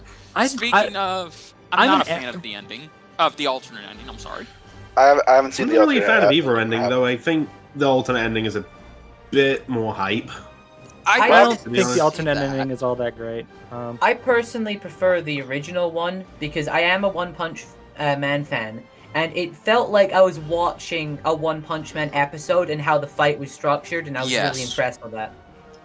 Absolutely. I will say it makes total sense to end the fight with a serious punch. That's like duh. If they were gonna end the Saitama fight, that's how you do it. But the actual alternate, it sucked because realistically, there is no way Superman can kill Saitama. Like, I'm sorry. You sure about that? Yes, I'm very sure about that. Oh, gosh. So like, that's like not in a death battle in this particular DBX. There was no way they could have. There's no way they could have realistically had Superman kill Saitama because he's just that fucking overpowered. So them having him toss him into the sun. No, not sure. It's like looking at this from how it was presented in the DBX, not from like a scaling aspect. Yes, exactly. Okay, fair. Okay, that's fair. Yeah, that's what he means. That's what he means. And I do agree because like Saitama wouldn't just like let Superman scoop him up and like send him into the sun. Yeah, no, and if anything, it's like, okay, Saitama has literally been out to space before, and who's to say, comedically, he couldn't survive the heat of the sun for a couple. And even then, the way it ends with the sun just exploding. Yeah, that was weird. Like, that was just what the fuck was that? Superman slams Saitama. Doesn't that technically mean that Superman it's a draw? Lost? Yes, it's a draw because you know what? Never mind. It's like Superman if the sun explodes.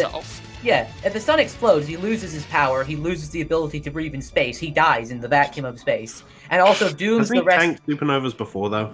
Yeah, but like this is the only sun for the solar system, so that's how he gets his power.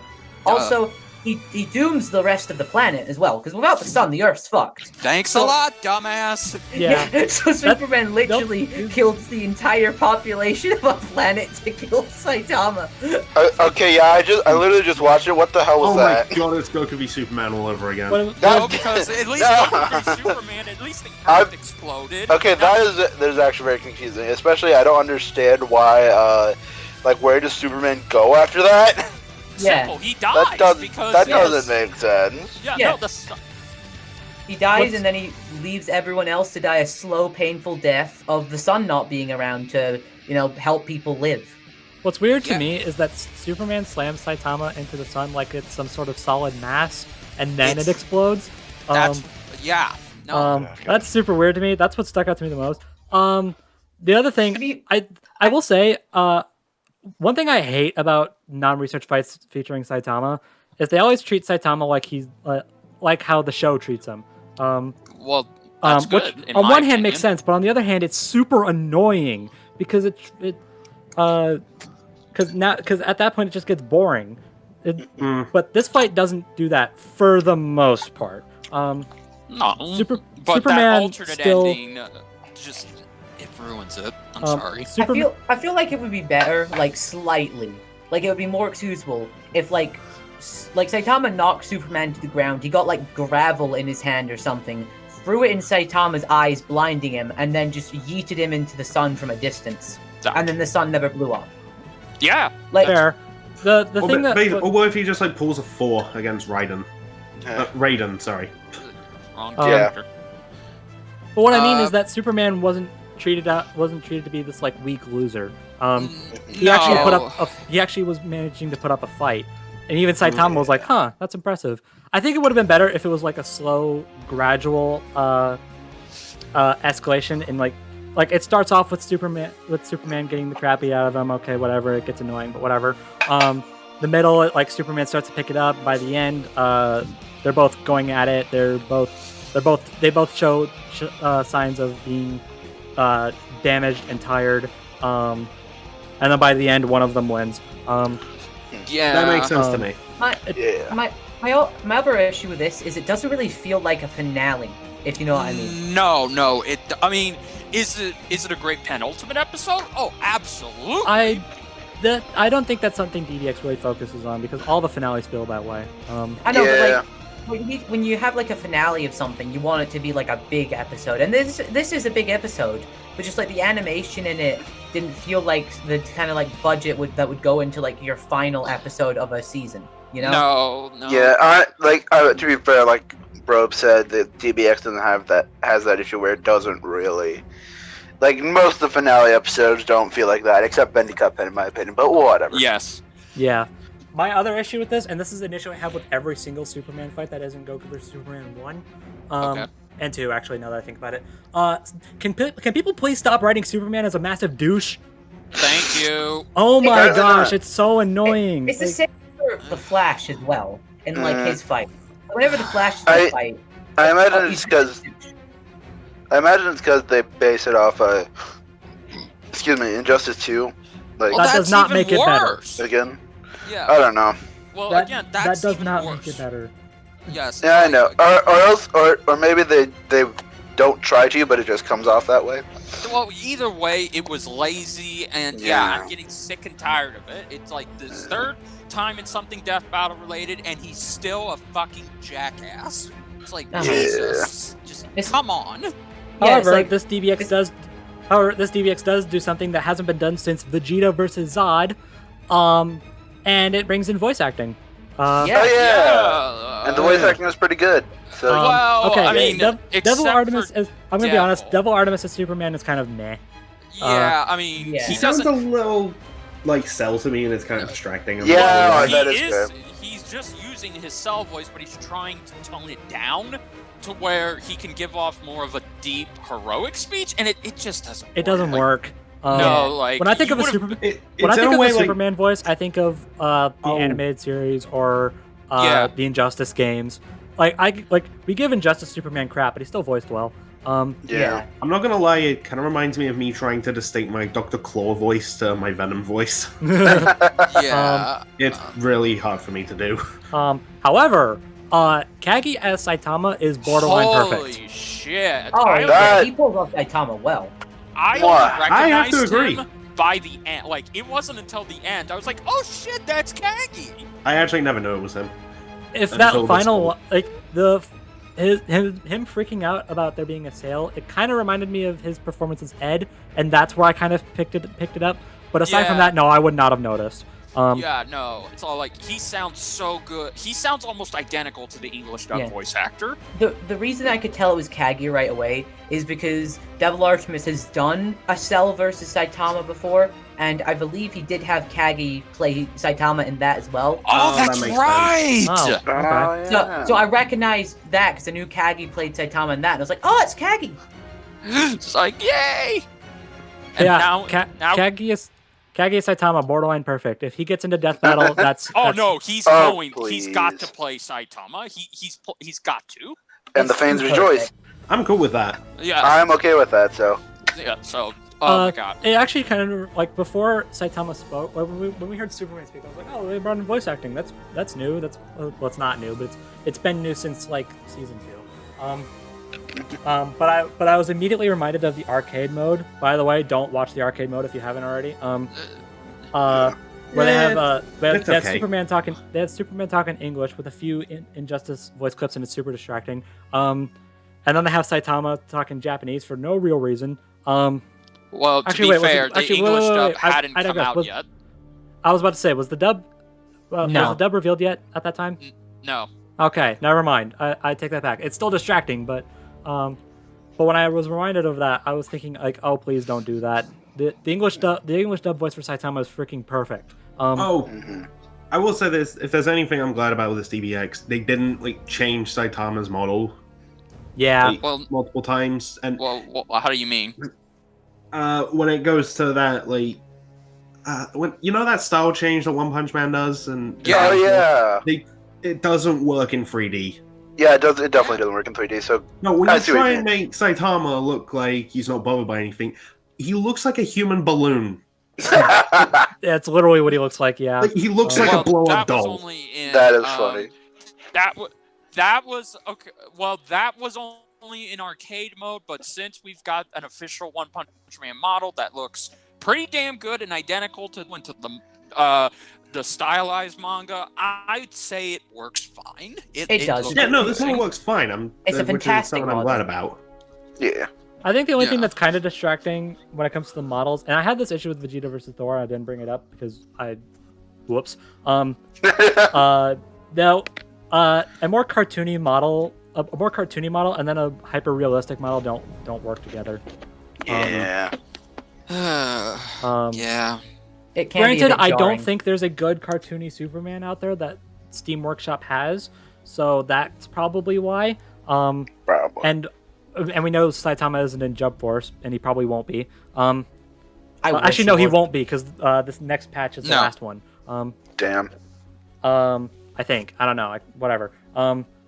But if we're gonna backtrack a smidgen to Vegeta versus Thor, Vegeta is in Jump Force, or you could use the Marvel versus Capcom 3 model for Thor, or a model that looks like Thor, but whatever. That also helps. And that they would mesh so much better together. This one's a little less distracting because I know that Superman's a little limited when it comes to that sort of stuff. No, I just saw the reason why I especially. think they went with that model for 4. True. What if they were just trying to go with the Thor Ragnarok look? Maybe. Yeah. A few years too late, I'm afraid. That's also true. But yeah. It's not a super big complaint, but it was kind of distracting. But yeah. Also, obvious results is obvious, and that kind of takes away from the fun. But whatever. Yeah. Yeah. When I saw the Saitama one, I was just like, who saw that coming? Everyone raises their hand. 1, 2, 3, 4, 5, 6, 7, 8. All of you. Everyone. Literally everybody. I will admit, though, the poll was a lot closer than I thought it was going to be. Really? Are you serious? Considering how much the poll was stopped, I'm very surprised. Well, I expected the poll to be even wider. This proves I'm super childish, but I got a little giggle at the fact that the final episode of this season was won by 69%. Get your mind out of the gutter. Okay, but to be fair, their mind was in the gutter because I was rewatching it today. It flashed a little nice under it during the results, which is funny, in my opinion. And yes, I'm immature too. Shut up. No, that's okay. The only thing that bothers me, and this is coming from someone who voted for Superman. I like Saitama. He's a perfectly fine character, but I've always preferred Superman. A lot of Superman's votes, from what I've seen, were out of spite. So that's fun. Bro, really? To be honest, given with how mad people were about Goku vs Superman, I can buy that. Yeah. Unfortunately, that's not me saying obviously Superman like this is spite votes for the person who lost. So so it's not like Yang versus Bakugo where I'm just assuming people voted for Bakugo because I didn't even look at comments for that, so understandable. I was just staying out of that. But from what I've heard, a lot of Superman's votes were spite. The votes for Superman were spite against Saitama. Yikes. So in that sense, I'm kind of happy that Saitama lost. I still would have preferred for Superman to win, but not like that. I swear. Some people. But yeah, that's a good way to end things off. Moving on. The season was good. There, positive note. Woohoo! The season was okay. I think it was a big improvement to season 4, and that's good. Or was this season 4? No, this is season 5. Never mind. You know what's funny? We're almost 3 hours in. We're not done. Really? Yeah. You want to? Maybe I was right about the whole 4-hour podcast thing. It was we're a not joke. done. We still have more things to talk about. Yeah, we're gonna continue. Okay, So what are maybe we we going to could. continue with? There's either one that will be 4 discussions or just one. Both. Yeah, Both I may both have gone. to. Well, I may have to leave soon because I'm Okay. my voice is. I Getting can tired. go all night. Understandable. Wink, wink. God damn it. Okay. If Richard needs to leave, he'll let us know. Yeah. Yes. But yeah, we have another whole show to talk about. Yay! Yeah. Well, I guess I'm leaving now then. Ladies and gentlemen, it's time to discuss Death Race! Woo! I'll end off Bring on it. this. Death Race was awesome. Come back for a next season. There we go. There you go. That's my end line. Thanks for having me, guys. Yep. Alright, talk See to you you later. later. Talk See you, to later. Richard. Good night. Good night, Good everybody. night. Good night. Bye. Anyways, yeah, Death Race. Death Race time! Woo! I am excited because I love this. Thankfully, unlike DBX, there's only 4 episodes to talk about instead of 10. Thank goodness. Thank Yeah. God. Yeah, and we don't really need to go into like a whole lot because let's be real, it's Death Battle Wacky Races. There's only one episode where I kind of want to go into a little bit more detail on, but I'll get to Oh it. boy. I'm the same with an episode, and I hope it's the same one. It's probably not. I doubt it. Oh no, but wait, there is another thing that I want to talk about for a different episode. I doubt we're talking about the same one, but we'll get to it. Yes. First off, it's fun that this is hosted by all 3 characters. I know, right? Yeah, that I was a love surprise. Yeah, I was expecting it just to be Ringmaster, to be honest. Yeah. Yeah. It was I think the main prediction was that it was either going to be just Ringmaster or they were going to make a new character, and I was highly doubtful they were going to do that. Yeah. Plot twist: they bring back Jocelyn. Yeah, if only. That'd be funny. Maybe they should have done that. Missed opportunity. Oh well.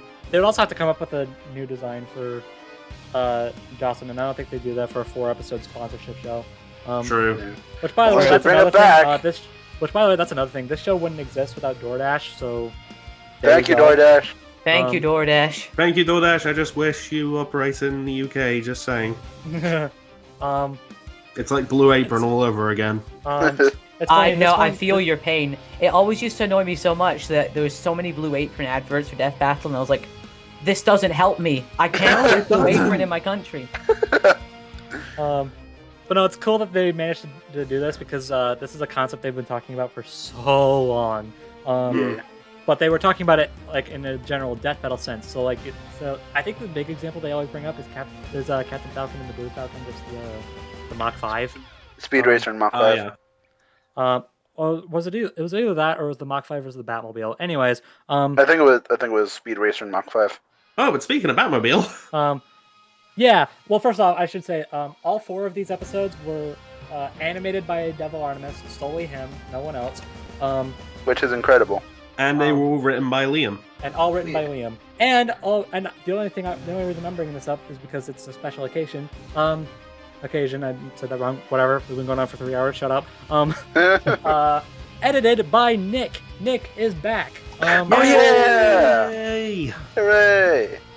Well, kind of. We don't know if he's doing anything else, but It's a Hopefully. start, okay? it's a start. The only reason I bring this up, okay, should probably explain for those who don't know because we never really went into detail on this. Hi, educate me, please. This was a year ago, I think. Yeah. So, Yeah, it was. Rooster Teeth. I don't remember exactly what happened. But Rooster They Teeth- had to basically just unfortunately do a whole bunch of layoffs. I Yeah. think at least 50 people, Oh, Something I like remember this, yeah. and unfortunately Nick was one of them. sadly. Yeah, I think I don't actually remember why. Did they explain why? They did. No, I think. Wasn't it just like random cut-offs? Like they had to get rid of people by random, wasn't it? No, I mean I'm not. No, I don't not think it was expla- by no, random. No, not why specific people. Why at all? Like why do the layoffs in the first place?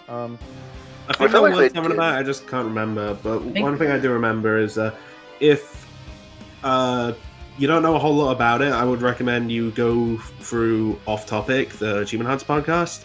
Jeff talks about it a whole lot, and he puts everything out there and gets quite emotional because the Rooster Teeth company means an awful lot to him, and just everyone who works there as well. That's good that the layoffs weren't because of any sort of like animosity. No, they weren't. So that's good. And even Nick said like, yeah, I got laid off, but I'm still friends with everyone involved. So, which is good. So that's good. And it's good to see that he's back for at least something. Is he doing anything else for Death Battle? Probably not, but it's a start. But yeah, all right. Now that we got that out of the way, let's talk about these episodes. First off, we have the Batmobile. Versus the Batmobile. Versus the Batmobile. Versus the Batmobile. We have the holy classic... Batmobiles, Batman. We have the classic 1966 Adam West Batmobile. I should have taken a sip of my water when you said that. The Tim Burton Michael Keaton Batmobile. The Tumbler from the Dark Knight trilogy. Not the website. Not the website. And I was not expecting that, but all right. And the Arkham Knight mobile from Arkham Knight. Duh. Honestly, I think okay. So basically, the point of the show is that Devil Artemis has a very unique sense of humor, which supposedly matches up pretty well with Liam's. Apparently, because a lot of the jokes that Liam wrote, Devil was super into, and vice versa. And this one is the most tame out of the four, like by far. This one focuses... I mean, saying that the Bat, I can't remember the one on the motorbike. The Tumbler. Which one was that again? The Tumbler. The Batman on the Tumbler gets burnt alive when like the first 5 seconds. Yeah. Right? So you know, if that's the most tamest episode, then we know that we've got a lot of gore to come. I meant tame in a comedy sense. Because the next 4 episodes, especially this next one, are very wacky and weird. And this one is not, except for one bit. We'll get to that later. Oh yeah. But yeah, this one focuses more on being a cool race, being action-packed, and and in that aspect, I think this is probably my favorite episode for that alone. That's fair. I don't know. I just, I mean, the other ones. Fair enough. But... I mean, I get what the other ones were trying to do. They're funny, but a show focusing on comedy, especially when it has death in the title, I don't know. I don't. It doesn't sit well with me. It can be hit or miss for some people. Yeah. And I get it. Yeah. So yeah, I don't know. I mean, if the other ones are more for you, then more power to you. I like them. We'll get into that later, but yeah. But yeah, I think in that aspect, I think this one's my favorite. That's fair. Also, I'm just kind of I like the Dark Knight trilogy. They're good movies, except whatever. Batman Begins is mad. Dark Knight is amazing, and then Dark Knight Rises has too much. It's a good movie, but it has too much I don't like for me to fully like the movie. But even then, I've always hated the Tumbler. I just hate how it looks. It looks like a bunch of scrap metal put together on wheels. So did it make you happy when that Batman got burnt alive? Yes. Like he gets knocked off, and I'm just like, well, that's the end of him. And then, surprise, surprise, comes back on the bike, and I'm just like, oh shit! And then just it's gonna make a comeback. Oh shit! Okay. I was so surprised when I first saw that bit. Like, I didn't know what I was expecting when I went into Death Race, but I started up the video, and then just all of a sudden, I see the Dark Knight Batman just get burned alive. Like, oh, you know what? You know 5 seconds in. That? You know, we can put in that. What? Just like the second the Batman comes back on the bike, everyone's cheering. Just have Abe from The Simpsons. You're gonna blow it, and then just like, that's what I get for having faith in you. Gosh. I think sorry. The only thing in this that kind of sucks is that we see every single Batman interact in some way and move in some way, except for the Arkham Knight Batman. Yeah, that was weird. That was kind of weird. We see him in the cockpit, and that's it. Yeah. Not And honestly, like, I won't lie, I'm kind of disappointed that the 60s Batman and Robin didn't get more lines, except for the freaking hilarious missile quote. Oh, before we get to that, I just want to touch on... So there was a point where all these civilians were on the track. Oh, yeah! And the Batman just, like, killed all of them. What? Okay, yeah. Was that a nod to Ben Affleck Batman? Probably not, because Ben Affleck Batman wasn't involved for some reason. I know, but that Batman kills people. I guess. Actually, that's another thing. It's the Arkham Knightmobile is such a wild card in this. I was totally expecting it to be just the live action Batmobiles, and it wasn't. There's just 4 random Batmobiles. Okay. Yeah. I mean, I'm not to be fair, complaining. though, I was expecting the last episode to be something completely different. Yeah, That's true. I mean, it's whatever. It's not that big a deal. It's fine. It was just weird to me at first. Also, Cameron Nicot and Nicholas Angelilli's bank accounts just got bigger because of this show. They voice in every single episode. Like, damn, dude. Especially in this one, where Nicot voices Adam West Batman and Nell voices Robin. I remember seeing, like, I think Ben brings up on the cast when they were talking to Butch Hartman, like, maybe they... Wait, no, Death Race wasn't out at that point, was it? No. Oh, yeah. So, I think they were joking, like, the reason Robin went nuts is because it's all the pent-up rage that Nick's been feeling about dying all the time. That's funny. Could you just imagine they tried to record it seriously, and then Nick just got, like, annoyed, so he did it, like, over dramatic, and they were like, yep, we're taking that. That's the take we're using. Robin literally becomes the Joker. I guess those fan theories are now true then. Also, fun fact: all the Batman models are from the Arkham games. Which is funny. Makes sense. That's probably why they went with the Arkham Knightmobile. Anyway, also, it was initially I thought it was a little weird that the Adam Westmobile one, even though it died, and the Tim Burton one didn't. But then I remembered that the whole thing that there's that nobody cares how they cross the finish line first as long as they do it. Yeah. I think I still would have given the win to the Burtonmobile, but all right. To be whatever. fair, they were also just kind of making up stuff for the first episode and then rolling with it. True. Yeah. Plus, I also just say it's Death Battle Wacky Races. I know. Yeah. Honestly, Just- I said before I was happy to see the Tumbler go down first. Aside from that, I didn't really care which Batmobile won. If I had to pick one, I'd probably go with the Burtonmobile because whenever I think of a Batmobile design, that's what I think of. Which is weird because I wasn't born at the time, but okay.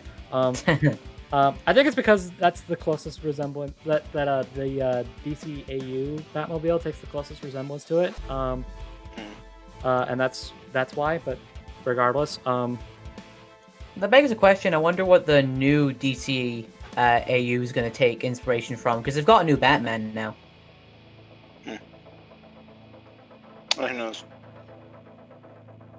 and Battle of the Bats is a freaking banger.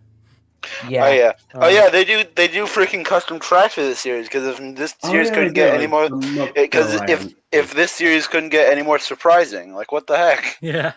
I kind of feel like this series is the result of like some people, maybe Artemis or maybe Ben and Chad, got drunk one day and then they were like, "Bro, what if we did wacky races but like as a death battle?" Oh gosh. I'm still expecting one day for Wisdom Boomstick to be commentating, and they're just going to be like, "But our racers are in for some trouble now because Dastardly and Muttley have dug a pit." Oh, they have to do that. Like they could get Dastardly and Muttley, Dr. Doofenshmirtz, Invader Zim, like a bunch of like cartoon villains, and just have them all compete. I like that idea. Give me. All right. I think we're safe to move on. Yes. Oh boy, this one should take a while. Yeah, this is the one I was talking about before. Okay, it's neither of the two I was talking about. Yep, that's what I thought. So in this one we have a race of living vehicles. It's Lightning McQueen, Thomas the Tank Engine. I really wish I was making that up. Thanks. The Flying Ford from Harry Potter. Again, really wish I was making this up. And Optimus Prime. By the way, technically that is a living car because it drives itself. Yes. At a point in the movie, in kind of a Deus Ex Machina scene. I'm not gonna lie. Oh well. It just shows up for no reason. Yeah. And then leaves. It's a car. You know what? It's a car. It goes boom boom and it lives. There you go. That's all you need. I take back my previous statement. This is the episode they came out with when they were all drunk one time. Probably. Clearly. Okay. I have a lot I need to say about this one. I'll say the objective ones first, just because. And y'all can chime in because I don't want to talk over this for the most part. Okay, objectively, this is a very well animated race. I'll say that much. And the track, which is called Thomas Strikes Back for some reason. Is that actually what it's called? It's actually called Thomas Strikes Back. Oh my god! For really no reason. And it's good. It's a good track. Not as good as Battle of the Bats, but whatever. Also, by the way, all of the tracks were made by Fairwolf, which kind of sucks because I thought Brandon would get at least one, but oh well. It's no big deal. I'll live. And then the rest of my pros and cons all just have to do with the specific characters. I actually mentioned all these in our Discord, so I'll try not to go too. Also, we're 3 hours in, so I'll try not to go into too much detail. But I can't make any promises. So I'll say Lightning. I'm gonna start with him. Lightning was by far the most well-animated racer out of these four. He's the most expressive by far, although you can't get much expressions out of the rest of them. I'm not gonna lie, Lightning did better than I thought he would have done, just because like people consider Cars like one of Pixar's like first flops. Yeah. So I thought they would have just like made really a joke because of that. I mean, for the most part, I think people were. I think overall people like Cars. It's just the Cars 2 kind of sucks. Yeah. Yeah, I'm just trying to say that I enjoy Cars. It's just I haven't watched the sequels, and I don't really plan to. Fair enough. Watch 3 at least. Yeah, I think Cars 2 is kind of overhated, honestly. Although that's just me. I think it's fine. It's not like a super bad movie. Like people make it out. No, I've seen Superbad. I like that. Hey, it's funny. No, I honestly really enjoyed Cars 2. I can kind of understand why people don't like it, but even then, I still think people hate on it too much. I just found the concept pretty funny. It's like Mater is like James Bond like spy.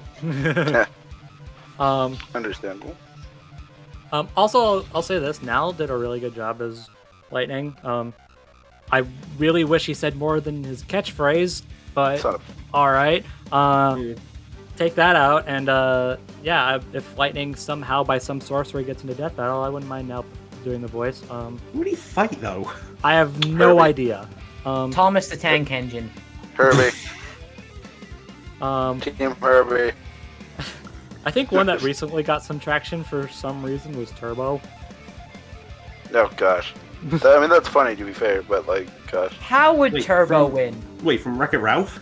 No, Turbo from... no, Turbo the snail. No, from the snail. The fucking snail. I have no idea what you're talking about. Okay, so DreamWorks made a movie... Turbo. Okay, so basically DreamWorks made a kids movie about racing snails. Oh. And one of them just so happened to be...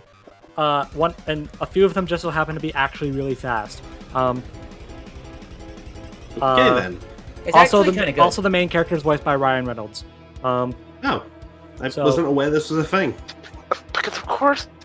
I don't. Here, I'm gonna link it in the chat for you to watch later. I don't know if I'd say I recommend it. I only saw it once, and I don't remember anything about it. I thought it was alright. It wasn't as bad as some people thought it was, but I thought it was decent. It's one of the more forgettable DreamWorks movies. I don't remember liking it, but I haven't seen it in a while. It's one of the more forgettable DreamWorks movies, and that's impressive. But I don't want to cut anyone off, but should we get back on topic? Yes. I want to say one thing. The flying car from Harry Potter was robbed. It should have won the Death Race. I don't agree. Okay with that, I guess. I don't agree. I do love how it just goes past the loop. Yeah. Just flies through it. Exactly. He should have just like cut across the track and made it to the finish line. That would have been funny. I don't support the victory of a car whose drivers do nothing but scream. That was super annoying. Yeah, I get that. Although it's all they do in the movie. Okay. Also, I am just going to throw this out there. We are not going to discuss a particular thing with the author of those characters. No, we're not. I wasn't even planning to, but yeah, no, we're not. And I'm also just going to throw this out there. This was planned before that came out. Yeah. So, let's just say we're not talking about it and move on. Yeah. Yep. Yeah. Okay. Optimus was very out of character in this. Oh my gosh, I was going to say that. I hated how they did Optimus in the war. I just watched War of Cybertron, and yeah, I can agree with that. Like, it's like what happens with Superman, but like on steroids. Okay, first off, what the heck was that Optimus model? Yeah. Optimus it looked like it was like a PS1 game. Was it really? It looked like it. And like at one point, Optimus just like brings out his gun and just starts like doing a Rambo and just starts like gunning down everyone. And then I get the joke of him. The ending, I hate it. Like I get it. Haha, he killed himself because he cheated at a video game. Haha, so funny. That happens once and never. That sort of thing happens once and never again. So it's not entirely out of character for Prime to win because of quote-unquote cheating and then not killing himself because of it. So also, going by Death Battle logic, don't they remove morals like that? Yes. But then again, this is Death Race, so yeah. But this is less morals and just like Optimus doing something that he would like never do. I get it. Like the whole thing of morals is just to get rid of the idea of they don't kill. That's it. They don't suddenly turn into psychotic murderers. Because morals are off. Also, I'll give half credit to Nikod's performance as Optimus. I will say I was totally expecting them to bring back Richard Barcinas, who voiced him in the Death Battle. They didn't, and I'm shocked about that, but I'm actually okay with it. I'll give Nikod some credit, and I say this about Jake Fushi from the Netflix series in my in a review I did of War for Cybertron Siege. Shameless plug, coming soon. I watched that yesterday. I liked it. I've still not seen it. I've been meaning to watch it though. When talking normally, which Nikod's Optimus only does once, but whatever. He actually sounds really good. He actually sounds pretty good. It's not a 1-to-1 match for Peter Cullen, which for Optimus I feel like you kind of have to do. But maybe that's just me being super biased because Optimus is my favorite character ever. However, when Optimus is yelling and is all angry and stuff, he sounds so bad. I know. It was just really bad. It did sound a little off to me. Oh my gosh. Okay. Also, Optimus is super racist. That's fine. Yeah. It's like that whole thing with Goku and Superman versus Goku 1. It's like, oh, he's an alien, so he's obviously doing something bad. I need to go stop him. Goku, you're an alien too. Yep. Yeah. I'm leaving out Thomas because honestly, he has no reason to be here. Yeah, what was up with the whole thing where he got that demonic power up and he just started Skyrim mods? I don't know. Skyrim mods for the lulz. So, full At that context. point, I was just like, Full "Oh, go context. Thomas!" But then he died. There's context to this, actually. Skyrim is a very moddable game. Like, very moddable. It practically exists because of mods. And one of those mods, for some forsaken reason, just because they could, turned the main villain of the game, Alduin, who is a giant dragon, into Thomas the Tank Engine. Tank Engine. Oh my god. I'm not making this up, and I don't know if that's a good thing. I'm looking this up. But my issue, I didn't see this. My issue with it. Okay, first off, it was funny. I'll say that. But aside from that, if your main, if the reason for you to be there is to reference that alone, then why bother? Because what does Thomas do for the rest of that? Oh, he drives in a straight line, falls off the track. By the way, totally called it. And then yeah. By the way, super happy he didn't win. Because people were memeing up the idea of Thomas winning the race, and I got super annoyed by it. And then the track just ended up being called Thomas Strikes Back, and I was like, oh shit. I'm just throwing this out there. I watched Thomas the Tank Engine when I was a kid, so I would have been okay with that. I'm sorry. I'm just watching the video of the modded dragon is Thomas, and it's the funniest thing I've ever seen. Oh dear. Also, yes, the flying forward wasn't Herbie. Get over it. Real talk. I don't know why people are so mad. Because Herbie is a very yes, Herbie once drove while being split in half. That's kind of cool. But once you get over that one gag, Herbie is sure, it's a sentient car. It's super smart. But at the end of the day, it is still a white Volkswagen Bug that does nothing but drive. We already have a car that does nothing but drive, and even then, in video games, he gets power-ups. No, I'm not making this up. He gets power-ups? I really wish I was... I don't wish I was making that up, because that's amazing. But no, yeah, Cars 2 gives lightning weapons. I really am not... I am not kidding. Oh yeah, he does. He gets like a gun, doesn't he? He gets machine guns. He gets missile launchers. I guess it's just because of the nature of Cars 2, but whatever. But yeah, so having two living cars that do nothing but drive, I don't know. I don't think that would have been so appealing. But yeah, so that's that. I'm sorry for dragging that out. I still like this race. I'm gonna be honest. To be fair, like to give everyone an idea, if like with BrobusCast going on and on about Optimus, it makes sense because Optimus is like one of his favorite things ever. Imagine if Yang were in a Death Race on Bumblebee, and they just decide to make her a psychotic serial killer. Yeah, like, because that's what a lot of people meme her as, and it pisses me off, and I hate it. Like if you saw your favorite character being like horribly misrepresented. Yeah, it sucks. Yeah, you'd hate it too. And it sucks for me too because I really like Transformers. Optimus isn't my favorite. That goes to Bumblebee. But that's fair. It still sucks to like see him just turn like. Just treated like that. Like the same with like the Flash and Superman as well. Just to see them all the time just being portrayed as like psychopaths. It sucks.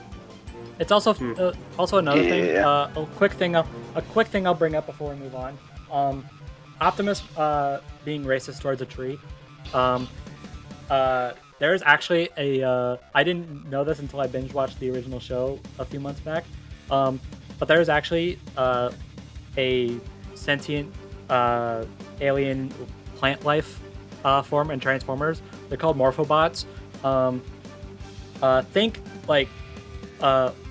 like metal vines, I guess. I'll probably I'll probably put a picture in the chat, but actually, yeah, that's what I'm gonna do.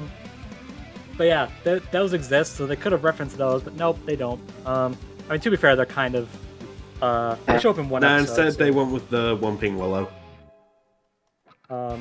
And goddamn, I watch Suspects reviews too much because now I can't get one joke out of my head. Whenever I hear Whomping Willow. Oh yeah. Just is it weird that now I just can't stop thinking about how Whomping Willow sounds like a name for Wizard Viagra? Oh god. Okay. I don't know. So yeah, that's all I was gonna say. That's all I'm gonna say. We can move on now. Let's get these last two out of the way because there's still one more thing we need to talk about after that, and we've already been going on for way too long. Okay, we have battle cars. The Warthog from Halo. Whoa! I have something to talk about. Yeah, Warthog from Halo, Kit from Knight Rider, the Spy Hunter car from Spy Hunter, and the Aston Martin from James Bond. Full disclosure, getting this quick thing out of the way. It was say what he says. Good race. It focused more on the track than the racers, which kind of sucks. But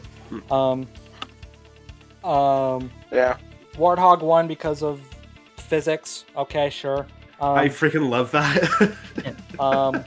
Kit is super creepy. And yeah, the racers didn't do much, and it kind of drags it down. But I will just throw out that I still kind of honestly,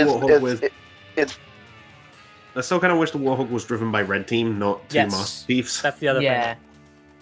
You could get so much more out of that. Honestly, sorry. No, go ahead. I don't know. I was gonna say, gosh dang it. Alright, I was gonna say, like, this is probably my least favorite. It's okay. Sorry, this is probably my least favorite out of all of them, only because I like the action in the others more.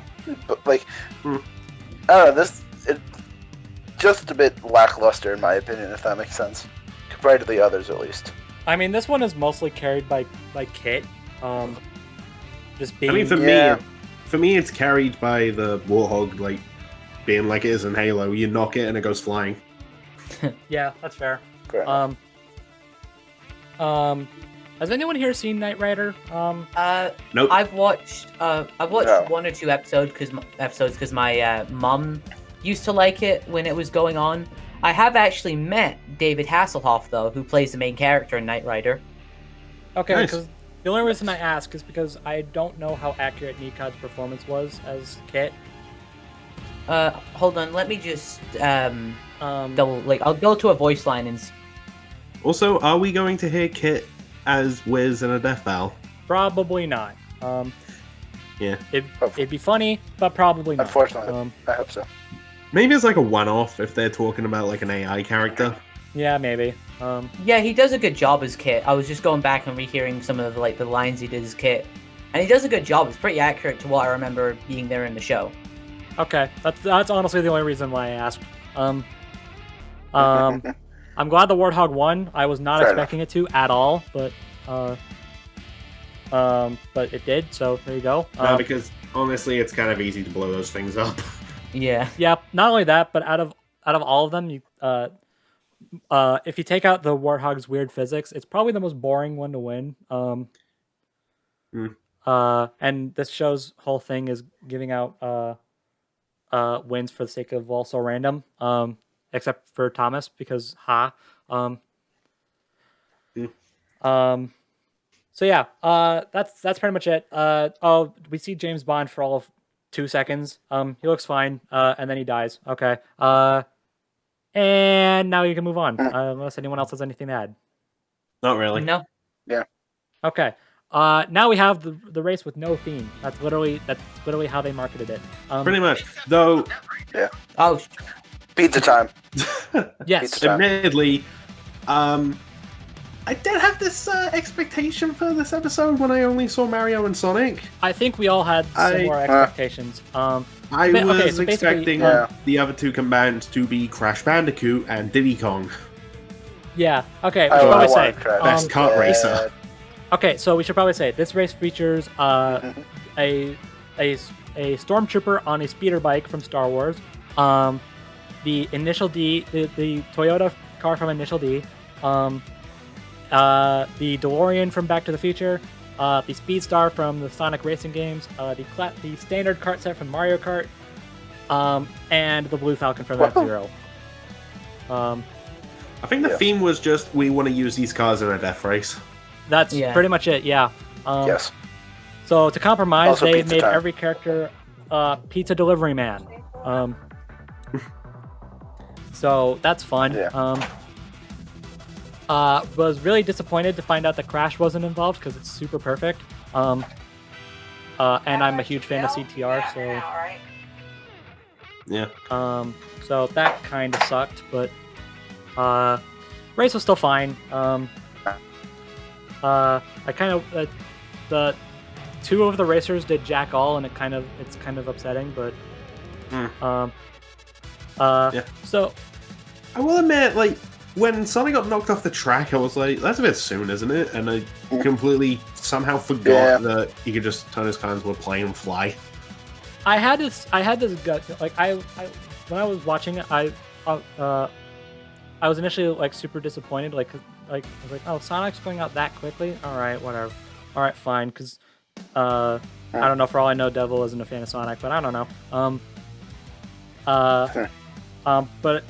But deep, like in my gut, I was thinking like there's no way that's it.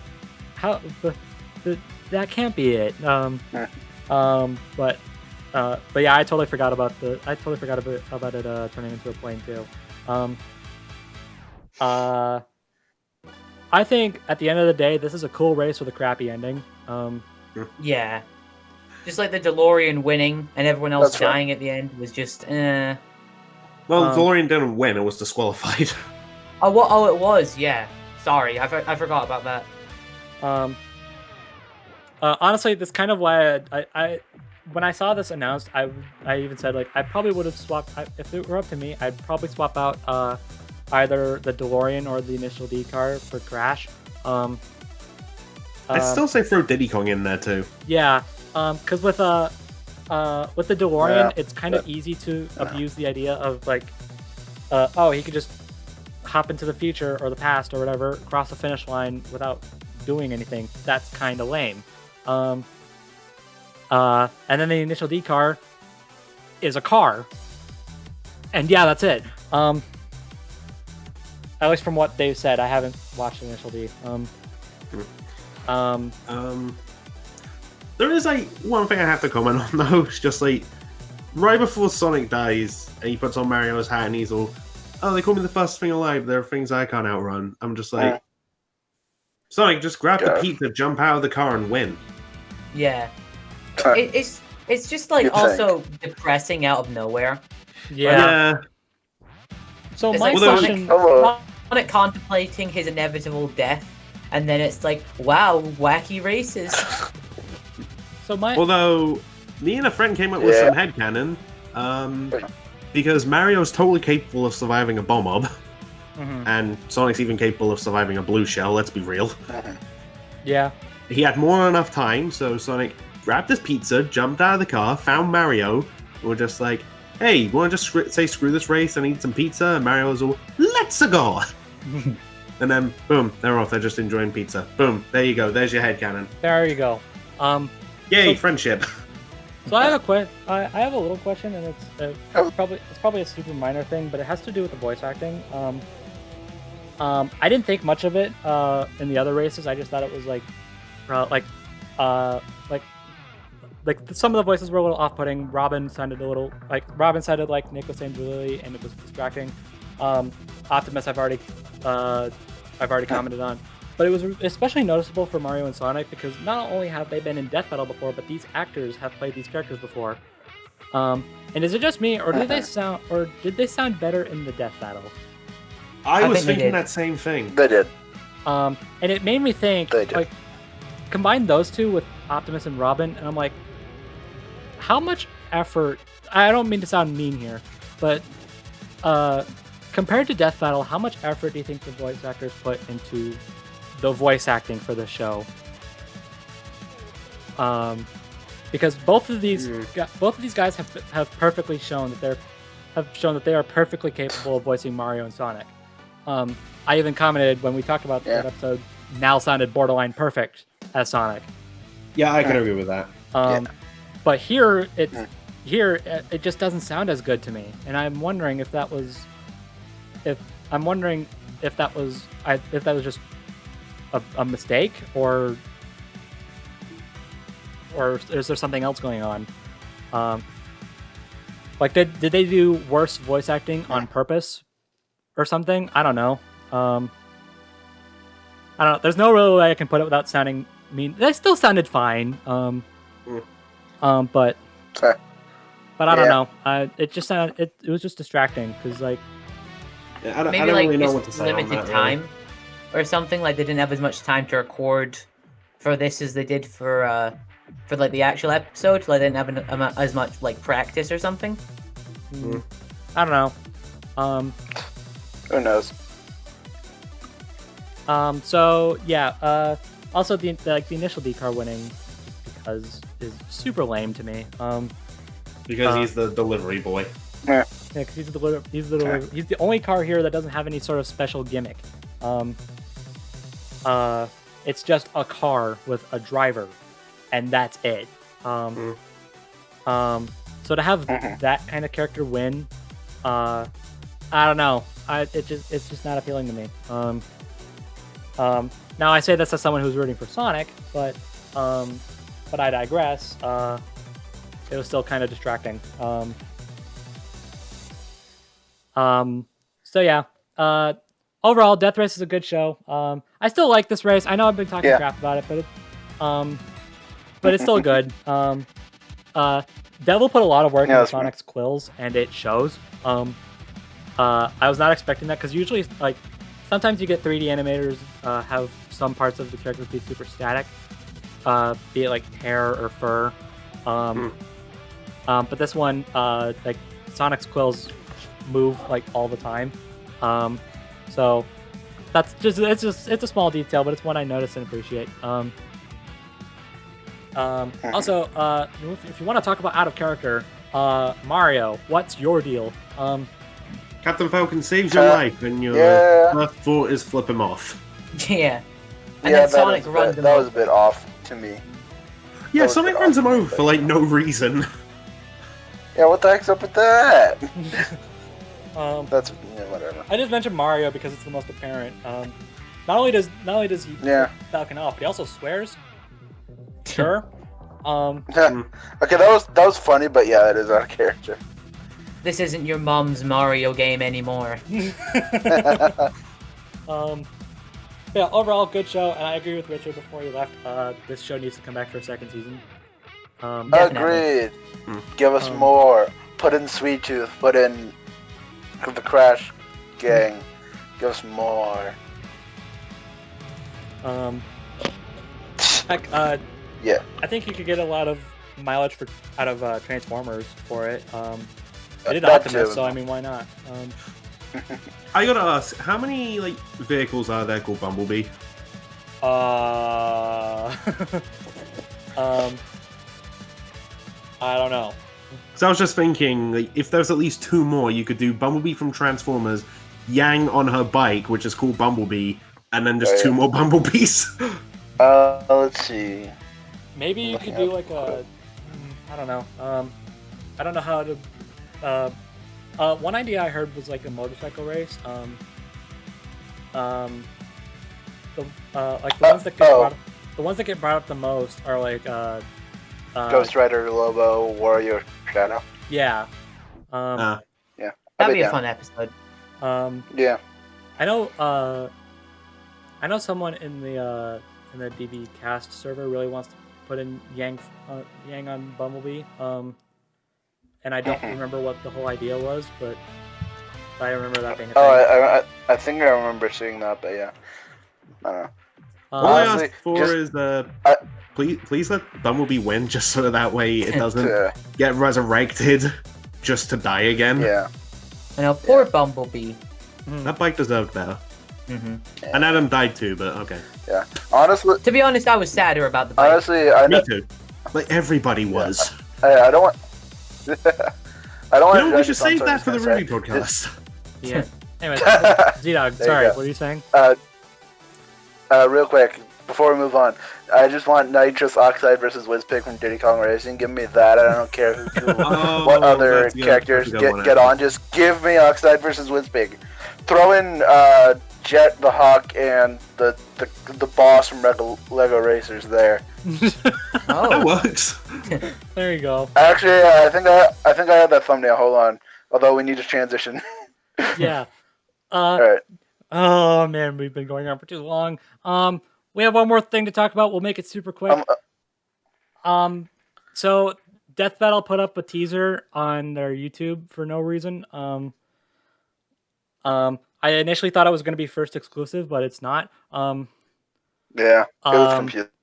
The whole teaser it's just showing off old footage that we've seen already from Death Battle, DBX, Death Race, Death Battle Cast, and then out of absolutely freaking nowhere, they announced at the very end that that sometime in the future the Winter Soldier is going to come to Death Battle.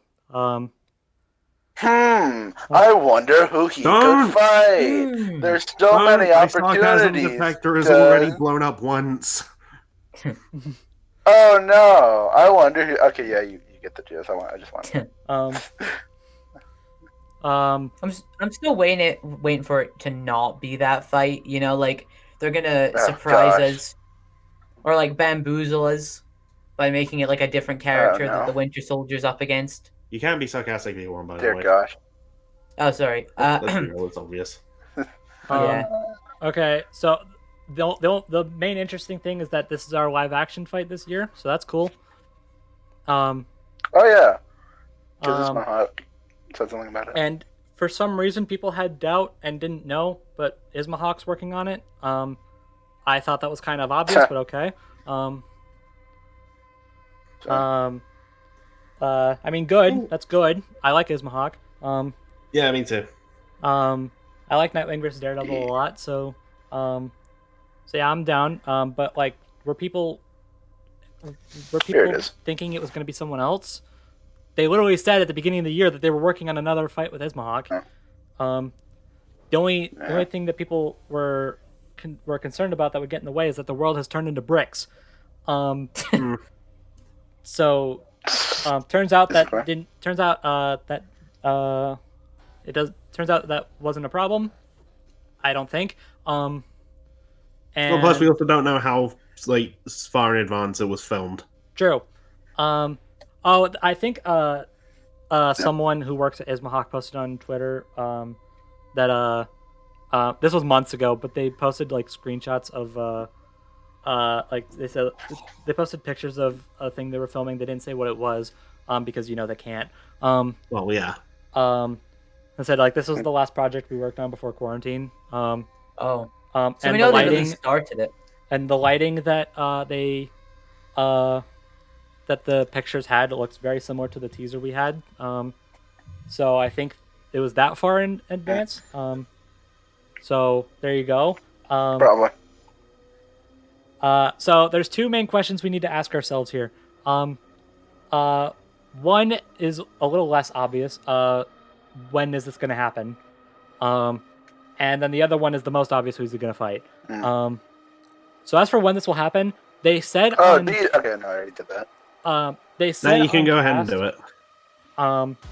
They said on cast that episode 19 was going to be a little bit more grounded compared to what they were usually doing. So that's probably fine. So I imagine that's probably what they were talking about, and I kind of pictured that when they said it, like that's probably going to be the live action fight, regardless of what it was. Makes sense. Yeah. And I don't see anywhere else they could do it. I knew it wasn't going to be next. Like it wasn't going to be like where Zuko versus Todoroki is now, but anyways, as for who he's going to fight, I mean, it should be obvious. This is probably the most requested fight that they've done now since after Thanos versus Darkseid. It's Winter Soldier versus Red Hood. It's gonna be. Oh gosh. It has to be. Yeah, it's gonna be. Totally didn't see that coming. Jinx. I know, right? Here's what my comments were throwing you off. Not at all. So here's the thing. God damn it! No. Here's the thing. No one heard that, did they? I heard something. I don't. No. Okay, I tried playing an explosion sound effect. That was meant to be a sarcasm detector exploding. Oh, okay. It sounded more like you were like sighing into your mic. Okay. Oh, damn it. Anyway, Hey, Fredford. Anyway.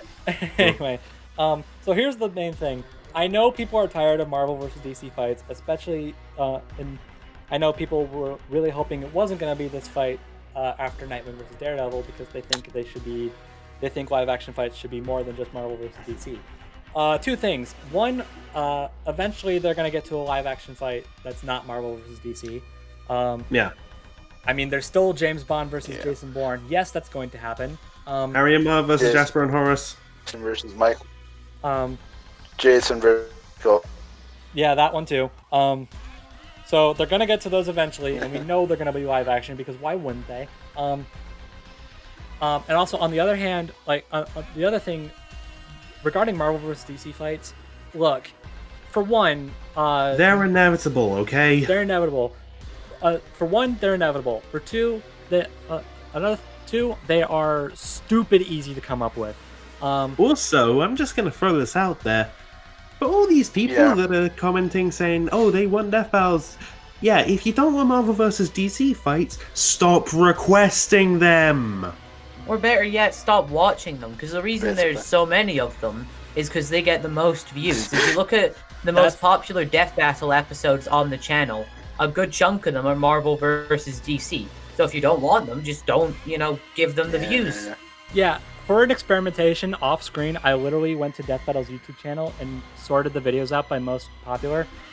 In the top 10, I'm not going to name all the top 10 because that would take too long. In the top 10 most popular videos of all time on their channel, 3 of them are Marvel vs. DC fights. I'm not surprised. So, yeah, they bring in the most views. What were they again? I'm guessing Deadpool v Deathstroke is one of them. Yeah, Deadpool vs. Deathstroke. Iron Man versus Lex Luthor was one of them. And Batman versus Spider-Man. And wasn't it Spider-Man? Okay. So yeah. So there you go. And on the other hand, this is a heavily requested episode. Yeah. Oh yeah. Like after Thanos one of the Darkseid, most requested, the most requested Marvel vs. DC fight. Like go to the comment or section. this fight in general. Say what? But I said a requested fight in general. Like everyone's suggesting. Yeah, that's it. If you go to the comment section of a death battle video, chances are you'll bump into someone suggesting Red Hood versus Winter Soldier pretty quickly. So yeah, that's kind of the main thing. So I don't expect a curveball. I don't expect any sort of like they're gonna pull out some other opponent. They're gonna pull out like Charlie Nash out under the rug. I don't expect that. And if they do, I'm honestly gonna be kind of pissed. Because this is a fight. Understandable. I mean, the fight's cool, but like, come on. This is a fight that, on one hand, like I said, it's super requested, but it's also one I've been wanting to see for years. I've been wanting to see it too. Damn me. Okay. And plus, think of it this way: if it gets done, then there won't be the lingering idea of another live-action like DC versus Marvel fight, because that gets rid of a possibility for next season. So next season we could have the James Bond fight with Jason Bourne. I'm still down for Harry and Marv versus Jasper and Horace. It's only me that wants that, isn't it? Or maybe something like McCree from Overwatch. You've gotten me into wanting it. Oh, yay!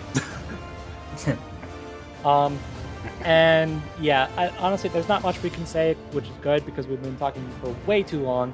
And this is not even counting the She-Ra versus Wonder Woman discussion that's going to be in it. All I'll say is that when this fight does happen, prepare for us to dig into why Bucky wins. That's all I'll say. I might not be on that one, and even if I was, I don't really know the comic stuff. I'm not going to go into detail. I'm not going to say why Bucky wins. All I'll say is that he does, and we're gonna move on. And by I move prefer on, Bucky, so I'm totally cool with that. Essentially, metal arm go boom. That's why he wins. Well, there was more to that, but Yes. I'm joking. Yeah, I know. But... We'll get to it. But yeah, we've been talking for way too long, and it's not even counting the She-Ra versus Wonder Woman discussion that I have to edit in there. Oh God. Oh Fun. boy, I'm excited. No, I'm not. And yeah, that's all we'll say. You also have a Ruby podcast to edit alongside this. Yeah, that's fun. You know, have good luck.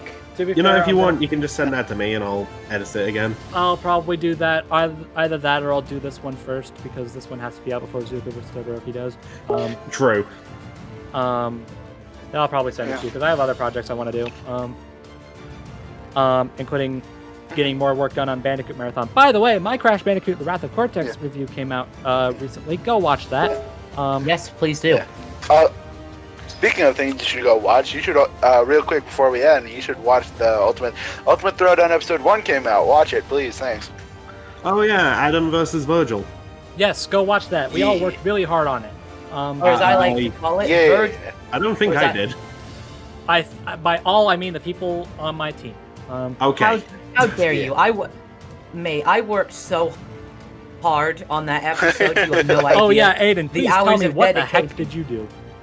I watched the video. There you go. I watched the So video much effort. so freaking hard. I know. It took me a whole 25 minutes. So I don't even think it's that long. So how long? I don't know. I just wanted to be included. We'll Don't talk about it shame me. afterwards. Yeah. We'll talk about it. Gosh. So yeah, go watch that. Go watch the review. I'm doing more Crash reviews coming up before Crash 4 comes out. One of which may or may not happen to include someone that's been talking this entire video. Wink, wink, nudge, nudge. And yeah, that's all I'll say. I don't even want to say how far we are into recording. So we're just gonna leave now. Bye. Bye. Bye. See ya.